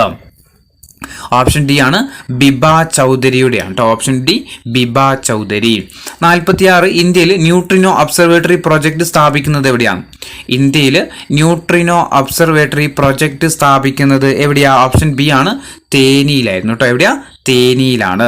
47 ഒരു അക്വേറിയത്തിന്റെ ചുവട്ടിൽ നിന്ന് ഉയരുന്ന വായുകുമിളിയുടെ വലിപ്പം മുകളിലേക്ക് എത്തുന്തോറും കൂടി വരുന്നു. ഇതുമായി ബന്ധപ്പെട്ട് ശരിയായ പ്രസ്താവന ഏതാന്ന് കണ്ടെത്തുക. ഒന്നും നോക്കാനില്ല. ഒരു അക്വേറിയത്തിന്റെ ചുവട്ടിൽ നിന്ന് ഉയരുന്ന വായുകുമിളിയുടെ വലിപ്പം മുകളിലേക്ക് കൂടുന്തോറും എന്ത് ചെയ്യും? വലുതായിട്ട് അല്ലേ? ഇതുമായിട്ട് ബന്ധപ്പെട്ട നിയമം ചോദിച്ചാൽ ഏത് എഴുതണമെന്നറിയാം? പിന്നെ ബോയിൽ നിയമമാണ്. മർദ്ദം കുറയുകയും വ്യാപ്തം കൂടുകയാണ് ചെയ്യുന്നത്. മർദ്ദം കുറയുകയും അതുപോലെ വ്യാപ്തം കൂടുകയുമാണ് ചെയ്യുന്നത്. ഇനി 48ാമത്തെ ചോദ്യം, ഒരു മൂലകം ഏതെന്ന് നിർണ്ണയിക്കുന്നത് അതിന്റെ ഒരാറ്റത്തിലുള്ള ഏത് കണമാണ്? ഒരു മൂലകം ഏതാണെന്ന് നിർണ്ണയിക്കുന്നത് അതിന്റെ ഏത് ആറ്റത്തിലുള്ള ഏത് കണാന്ന് വെച്ചാൽ ഏതാ? ഓപ്ഷൻ സി ആണ് പ്രോട്ടോൺ ആണ് അല്ലേ. പ്രോട്ടോൺ ഐഡന്റിറ്റി കാർഡ് ഒരു മൂലകത്തിന്റെ ഐഡന്റിറ്റി കാർഡ് എന്നറിയപ്പെടുന്ന ഏതാ? പ്രോട്ടോൺ ആണ്. 49 അലൂമിനിയത്തിന്റെ അയിര് സാന്ദ്രീകരണത്തിന് ഉപയോഗിക്കുന്ന പ്രക്രിയയുടെ പേരെന്താണ്? അലൂമിനിയത്തിന്റെ അയിര് സാന്ദ്രീകരണത്തിന് ഉപയോഗിക്കുന്ന പ്രക്രിയയുടെ പേരെന്താ? ഓപ്ഷൻ ബി അല്ലെ ലീച്ചിങ് ആണ്. ഓപ്ഷൻ ബി ലീച്ചിങ് ആണ്. അലൂമിനിയത്തിന്റെ അയിര് സാന്ദ്രീകരിക്കാൻ വേണ്ടി ഉപയോഗിക്കുന്ന പ്രക്രിയ അറിയപ്പെടുന്നത് എന്താ? ലീച്ചിങ് ആണ്. 50ാമത്തെ ചോദ്യം, 2020 രസതന്ത്രത്തിനുള്ള നൊബേൽ സമ്മാനം ലഭിച്ചത് ഇവരിൽ ആർക്കാം? 2020 രസതന്ത്രത്തിനുള്ള നൊബേൽ സമ്മാനം ലഭിച്ചത് ഓപ്ഷൻ ഡി ആണ് ജെന്നിഫർ ഡൗഡ്നെയാണ് കേട്ടോ. ജെന്നിഫർ ഡൗഡ്നെയാണ്. ഇനി 51ാമത്തെ ചോദ്യം, ശാന്തി സ്വരൂപ് ഭട്നഗർ അവാർഡ് നൽകുന്നത് ഏത് മേഖലയിൽ മികച്ച സംഭാവന നൽകുന്നവർക്കാണ്? ശാന്തി സ്വരൂപ് ഭട്നഗർ ആർക്കാ? ശാസ്ത്ര മേഖലയിൽ കഴിവ് തെളിയിച്ചവർക്ക് കൊടുക്കുന്ന അവാർഡാണ് ഏത്? ശാന്തി സ്വരൂപ് ഭട്നഗർ. 52 ടിപ്പുവിന്റെ പടയോട്ടം ചുമർ ചിത്രമായിട്ട് ചിത്രണം ചെയ്തിട്ടുള്ള പള്ളി ഏതാണ്? ടിപ്പുവിന്റെ പടയോട്ടം ചുമർ ചിത്രമായിട്ട് ചിത്രണം ചെയ്തിട്ടുള്ള പള്ളി ഏതാ? ഓപ്ഷൻ ബി ആണ് കാഞ്ഞൂർ പള്ളി കേട്ടോ. ഓപ്ഷൻ ബി കാഞ്ഞൂർ പള്ളി. ഈ കാഞ്ഞൂർ പള്ളി അങ്കമാലിയിലാട്ടോ. കാഞ്ഞൂർ ചർച്ച് അങ്കമാലിയിലാണ്. 53ാമത്തെ ചോദ്യം, ഒരു കവിത തന്നിട്ടുണ്ട്. ഈ കവിത വയലാർ രാമവർമ്മയുടെ ഏത് കാവ്യശകലം ഏത് കവിതയിൽ നിന്ന് എടുത്തതാണ്? ഈ കാവ്യശലകം ഏത് കവിതയിൽ നിന്ന് എടുത്തതാണ്? ഏതാണ്? ഓപ്ഷൻ ഡി ആണ് അശ്വമേധമാണ്. Option D അശ്വമേധമാണ്. 52ാമത്തെ ചോദ്യം, ടോക്കിയോ ഒളിമ്പിക്സ് 2020 നടന്ന ടോക്കിയോ ഒളിമ്പിക്സുമായി ബന്ധപ്പെട്ടിട്ട് തെറ്റായ പ്രസ്താവന ഏതാന്ന് കണ്ടെത്താൻ വേണ്ടിയിട്ടാണ്. 1 ജാവലിൻ ത്രോയിൽ നീരജ് ചോപ്ര സ്വർണം നേടി. ഇന്നലെ നടന്ന ഒരു LDC എക്സാമിൽ ചോദിച്ചിട്ടുണ്ടായിരുന്നു എത്ര മീറ്റർ എറിഞ്ഞെന്നുള്ളത്. അതുപോലെ ഭാരോദ്വനത്തിൽ 49 കിലോഗ്രാം വിഭാഗത്തിൽ മീരാബായ് ചാനു എന്ത് നേടി? വെള്ളി മെഡൽ നേടി. PV സിന്ധു ആണ് ബാഡ്മിന്റണിൽ വെള്ളി നേടി തുടർച്ചയായിട്ട് 2 ഒളിമ്പിക്സിൽ സ്വന്തമാക്കുന്ന ആദ്യ ഇന്ത്യൻ കായിക താരമായത്. തെറ്റാണ്. PV സിന്ധുവിന് ഏത് മെഡലായിരുന്നു കിട്ടിയത്? വെങ്കല മെഡൽ കേട്ടോ. വെങ്കല മെഡലാണ്. അപ്പം അത് തന്നെയാണ് അതിൽ തെറ്റായിട്ട് വരുന്നത്. 4ാമത്തെ ഡോക്ടർ ഫൈൻസി ദത്തനാണ് ബാഡ്മിന്റൺ താരം നിയന്ത്രിക്കുന്നതിന് ഒളിമ്പിക്സ് അമ്പയർ പാനലിലേക്ക് തിരഞ്ഞെടുക്കപ്പെട്ട ഏക ഇന്ത്യക്കാരനായ മലയാളി. അതും ഇതാണ് ശരിയായിട്ടുള്ള പ്രസ്താവനയാണ്. 55ാമത്തെ ചോദ്യം, കോവിഡ് വാക്സിൻ 100% ജനങ്ങൾക്കും ലഭ്യമാക്കിയ ആദ്യ ഇന്ത്യൻ നഗരം ഏതായിരുന്നു അത്? ഓപ്ഷൻ സി ആണ് ഭുവനേശ്വർ കേട്ടോ. ഭുവനേശ്വർ ആണ് 56-ാമത്തെ ചോദ്യം തന്നിരിക്കുന്നതിൽ ജോഡികളിൽ ഏതാണ് ശരിയല്ലാത്ത ജോഡി എന്ന് കണ്ടെത്തുക. ഗദ്ദിക എവിടെയാ? വയനാടുമായി ബന്ധപ്പെട്ട് തന്നെയാണ്. അർജുന നൃത്തം എവിടെയാ? അർജുന നൃത്തം കോട്ടയമാണ്. അതുപോലെ കന്യാർ കളി പാലക്കാട്, മാർഗം കളി തിരുവനന്തപുരം എന്നുള്ളത് തെറ്റായിട്ടുള്ള പ്രസ്താവന ജോഡിയാണ്. 57 കേരള സാഹിത്യ അക്കാദമി അവാർഡിനിടെ തൃക്കോട്ടൂർ പെരുമ ആരുടെ കൃതിയാ? തൃക്കോട്ടൂർ പെരുമ UA ഖാദറിന്റെ കൃതിയാ അല്ലെ തൃക്കോട്ടൂർ പെരുമ. 58-ാമത്തെ ചോദ്യം അധ്യാപകർക്ക് കുട്ടികളുമായിട്ട് നേരിട്ട് സംവദിക്കാനും സ്വകാര്യത ഉറപ്പാക്കാനും പൊതുവിദ്യാഭ്യാസ വകുപ്പ് സജ്ജമാക്കിയ ലേണിംഗ് മാനേജ്മെന്റ് സിസ്റ്റം ഏതായിരുന്നു? ഓപ്ഷൻ ബി ആണ് G Suite ആട്ടോ. G Suite ആണ്. 59 ഒരു ഇന്റർനെറ്റ് റിസോഴ്സ് അഡ്രസ്സിനെ ഡാഷ് എന്ന് വിളിക്കുന്നു. ഒരു ഇന്റർനെറ്റ് റിസോഴ്സിനെ അഡ്രസ്സിനെ എന്താ വിളിക്കാറ്? ഓപ്ഷൻ എ ആണല്ലേ URL എന്ന് കാണില്ലേ? നമ്മൾ മൊബൈലിലൊക്കെ അടിക്കുമ്പോൾ ഫസ്റ്റ് കാണാം URL എന്ന്. URL എന്ന് പറഞ്ഞാൽ എന്താ? യൂണിഫോം റിസോഴ്സ് ലൊക്കേറ്റർ കേട്ടോ. യൂണിഫോം റിസോഴ്സ് ലൊക്കേറ്റർ എന്നാണ് URLന്റെ എക്സ്പാൻഷൻ എന്ന് പറയുന്നത്. ഇനി 60 മാക് അഡ്രസ്സിൽ എത്ര അക്കങ്ങൾ ഉണ്ടാവും? മാക് അഡ്രസ്സിൽ എത്ര അക്കങ്ങൾ ഉണ്ടാവും? എത്ര അക്കങ്ങളാണ് മാക് അഡ്രസ്സിൽ ഉണ്ടാകാറ്? ഓപ്ഷൻ സി ആണ് 12 കേട്ടോ. Option C 12. 61 തന്നിരിക്കുന്നതിൽ ഏറ്റവും വേഗത കൂടിയ മെമ്മറി ഏതാണ്? തന്നിരിക്കുന്നതിൽ ഏറ്റവും വേഗത കൂടിയ മെമ്മറി ഏതാന്ന് ചോദിച്ചാൽ ഓപ്ഷൻ ഡി ആണ് കേട്ടോ. ക്യാഷെ മെമ്മറി കേട്ടോ. ക്യാഷെ ആണ്.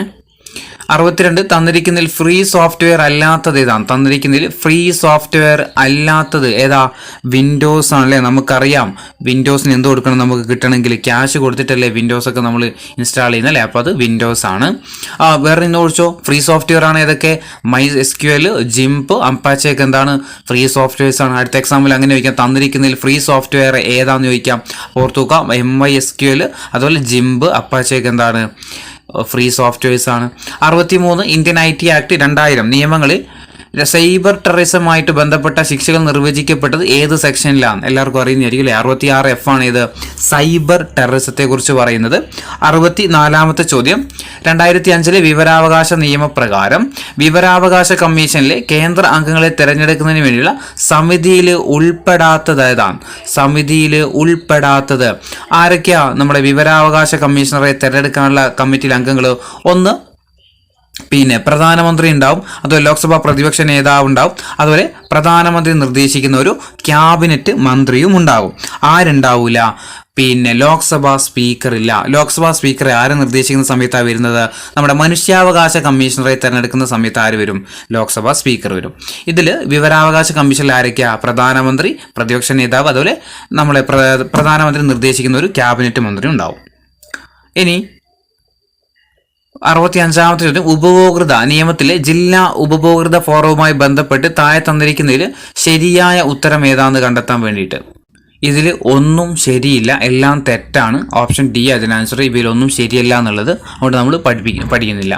66-ാമത്തെ ചോദ്യം സ്ത്രീകൾക്കെതിരെയുള്ള ഗാർഹിക പീഡനത്തിൽ നിന്ന് സംരക്ഷണം ലഭിക്കുന്നതിന് വേണ്ടിയുള്ള നിയമത്തിൽ പ്രൊട്ടക്ഷൻ ഓഫീസറെ നിയമിക്കുന്നതിന് അധികാരപ്പെടുത്തിയിരിക്കുന്നത് ആരെയാണ്?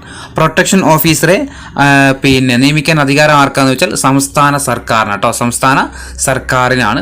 67 2007 മാതാപിതാക്കൾക്കും മുതിർന്ന പൗരന്മാർക്കും സംരക്ഷണ ചെലവിനും അഭിവൃദ്ധിക്കും വേണ്ടിയുള്ള നിയമമനുസരിച്ച് വകുപ്പ് 7 പ്രകാരം രൂപീകരിക്കേണ്ട ട്രിബ്യൂണലുമായിട്ട് ബന്ധപ്പെട്ട് താഴെ പറയുന്നവർ ശരിയായ ഉത്തരം ഏതാണെന്ന് തിരഞ്ഞെടുക്കാൻ വേണ്ടിയിട്ടാണ്. ഇതിന് ആൻസർ ആയിട്ട് വന്നത് ഓപ്ഷൻ സി ആണ്. മേൽപ്പറഞ്ഞ എയും ബിയും ശരിയാണ്. പഠിച്ചു നോക്കുക എന്താണെന്നുള്ളത്. ട്രിബ്യൂണൽ രൂപീകരിക്കേണ്ടത് ആരാ? സംസ്ഥാന സർക്കാരാണ്. ട്രിബ്യൂണലിന്റെ അധ്യക്ഷൻ സബ് ഡിവിഷണൽ ഓഫീസറിൽ കുറയാത്ത പദവിയിലുള്ള ഉദ്യോഗസ്ഥനായിരിക്കണം. അപ്പോൾ ട്രിബ്യൂണൽ രൂപീകരിക്കേണ്ടത് ആരാ? സംസ്ഥാന സർക്കാരാണ്. ട്രിബ്യൂണലിന്റെ അധ്യക്ഷൻ ആരായിരിക്കണം? സബ് ഡിവിഷണൽ ഓഫീസറിൽ പദവിയിൽ കുറയാത്ത ഒരു ഉദ്യോഗസ്ഥനായിരിക്കണം. 68-ാമത്തെ ചോദ്യം ദേശീയ വനിതാ കമ്മീഷൻ നിയമപ്രകാരം അതിന്റെ കമ്മീഷൻ രൂപീകരണവുമായി പറയുന്നതിൽ താഴെ പറയുന്നതിൽ ശരിയായ ഉത്തരം ഏതാണെന്ന് കണ്ടെത്താൻ വേണ്ടിയിട്ടായിരുന്നു. ഇതിൽ ശരിയായ ഉത്തരം എന്ന് പറയുന്നത് ഇത് 3 പ്രസ്താവനകളും ശരിയായിരുന്നു. ഒന്നാമത്തത് കമ്മീഷൻ അധ്യക്ഷയെ നാമനിർദ്ദേശം ചെയ്യേണ്ടത് ആരാ? കേന്ദ്ര ഗവൺമെന്റ് ആണ്. ഇപ്പം തന്നെ പഠിച്ചു പോവാ. കമ്മീഷൻ അധ്യക്ഷയെ, അതായത് ദേശീയ വനിതാ കമ്മീഷന്റെ അധ്യക്ഷയെ നാമനിർദ്ദേശം ചെയ്യേണ്ടത് ആരാ? കേന്ദ്ര ഗവൺമെന്റ് ആണ്. അതുപോലെ കമ്മീഷൻ അംഗങ്ങളിൽ പട്ടികജാതിയിൽ നിന്നും പട്ടികവർഗത്തിൽ നിന്നും ഓരോ അംഗങ്ങൾ ഉണ്ടായിരിക്കണം. അതും എന്താണ്? ശരിയാണ്. കമ്മീഷന്റെ അംഗങ്ങളുടെ കാലാവധി 3 വർഷമായിരിക്കും. ഓർത്തു നോക്കുക. കമ്മീഷൻ അധ്യക്ഷയെ നാമനിർദ്ദേശം ചെയ്യുന്നത് ആരാ? കേന്ദ്ര ഗവൺമെന്റ് ആണ്. കമ്മീഷൻ അംഗങ്ങൾ പട്ടികജാതിയിൽപ്പെട്ടതും പട്ടികവർഗത്തിൽപ്പെട്ട ഓരോ അംഗങ്ങൾ ഉണ്ടായിരിക്കണം. കമ്മീഷന്റെ അംഗങ്ങളുടെ കാലാവധി എന്ന് പറയുന്നത് എത്രയാ? 3 വർഷമാണ്. 69ാമത് ചോദ്യം, ദേശീയ മനുഷ്യാവകാശ കമ്മീഷനുമായി ബന്ധപ്പെട്ടിട്ട് താഴെ പറയുന്നവയിൽ നിന്ന് ശരിയായ പ്രസ്താവനകൾ തിരഞ്ഞെടുക്കാൻ വേണ്ടിയിട്ടാണ്. ശരിയാണ് വേണ്ടത്. ഒന്നുമില്ല, ഇതിൽ ശരിയായിട്ടുള്ള ഉത്തരം നിലവിൽ കമ്മീഷന്റെ അധ്യക്ഷൻ എന്നുള്ളത് അരുൺ കുമാർ മിശ്ര എന്നുള്ളതാണ്. നിലവിൽ അതും തെറ്റാണ്. നിലവിൽ ആരാ മനുഷ്യാവകാശ കമ്മീഷണർ? വിജയഭാരതി സയാനി അല്ലെ? വിജയഭാരതി സയാനിയാണ് നിലവിൽ ദേശീയ മനുഷ്യാവകാശ കമ്മീഷന്റെ ചെയർമാൻ എന്ന് പറയുന്നത്. 70ാമത് ചോദ്യം, ലൈംഗിക അതിക്രമങ്ങളിൽ നിന്ന് കുട്ടികൾക്കുള്ള സംരക്ഷണം ലഭിക്കുന്നതിനുള്ള നിയമം അനുസരിച്ച് താഴെ പറയുന്ന 2 പ്രസ്താവനകൾ വായിച്ച ശേഷം ശരിയായ ഉത്തരം ഏതാന്ന് തിരഞ്ഞെടുക്കാൻ വേണ്ടിയിട്ടായിരുന്നു. ഇതിൻ്റെ ആൻസർ വരുന്നത് ഓപ്ഷൻ ബി ആണ്. ഒരു പ്രസ്താവന മാത്രമേ ശരിയുള്ളൂ. അതായത് ഈ നിയമം അനുസരിച്ച് കുട്ടികൾ എന്നുള്ളതിന് എന്തില്ല? ആൺ പെൺ വ്യത്യാസമില്ല. പോക്സോ ആക്ടിന് എന്തില്ല? ആണ് പെണ്ണെന്നൊന്നും വ്യത്യാസമൊന്നുമില്ല. 18 വയസ്സിൽ താഴെയുള്ള എല്ലാവരും എന്താണ്? പോക്സോ നിയമത്തിൽ ഉൾപ്പെടുന്നതാണ്. ഇനി അപ്പോൾ GK പാർട്സ് നമ്മൾ കഴിഞ്ഞു. ഇനി ഇംഗ്ലീഷാണുള്ളത്. ഇംഗ്ലീഷ് വലിയൊരു പണിയാണ്. ഇംഗ്ലീഷിൻ്റെയും മാത്സിൻ്റെയും ഞാൻ ആൻസർ പറയുന്നില്ല. ഇംഗ്ലീഷിൻ്റെയും മാത്സിൻ്റെയും മലയാളത്തിൻ്റെയും എന്ത് ചെയ്യുന്നില്ല, ആൻസർ ഞാൻ പറയുന്നില്ല. ഇതെന്ത് ചെയ്യുക നിങ്ങൾ? ഞാൻ എന്തായാലും ഗ്രൂപ്പിൽ ഇതിൻ്റെ PDF ഇടും. അപ്പോൾ നിങ്ങൾ ആൻസർ നോക്കിയാൽ മതി. GK മാത്രം നമുക്ക് പറഞ്ഞിട്ട് പോവാം.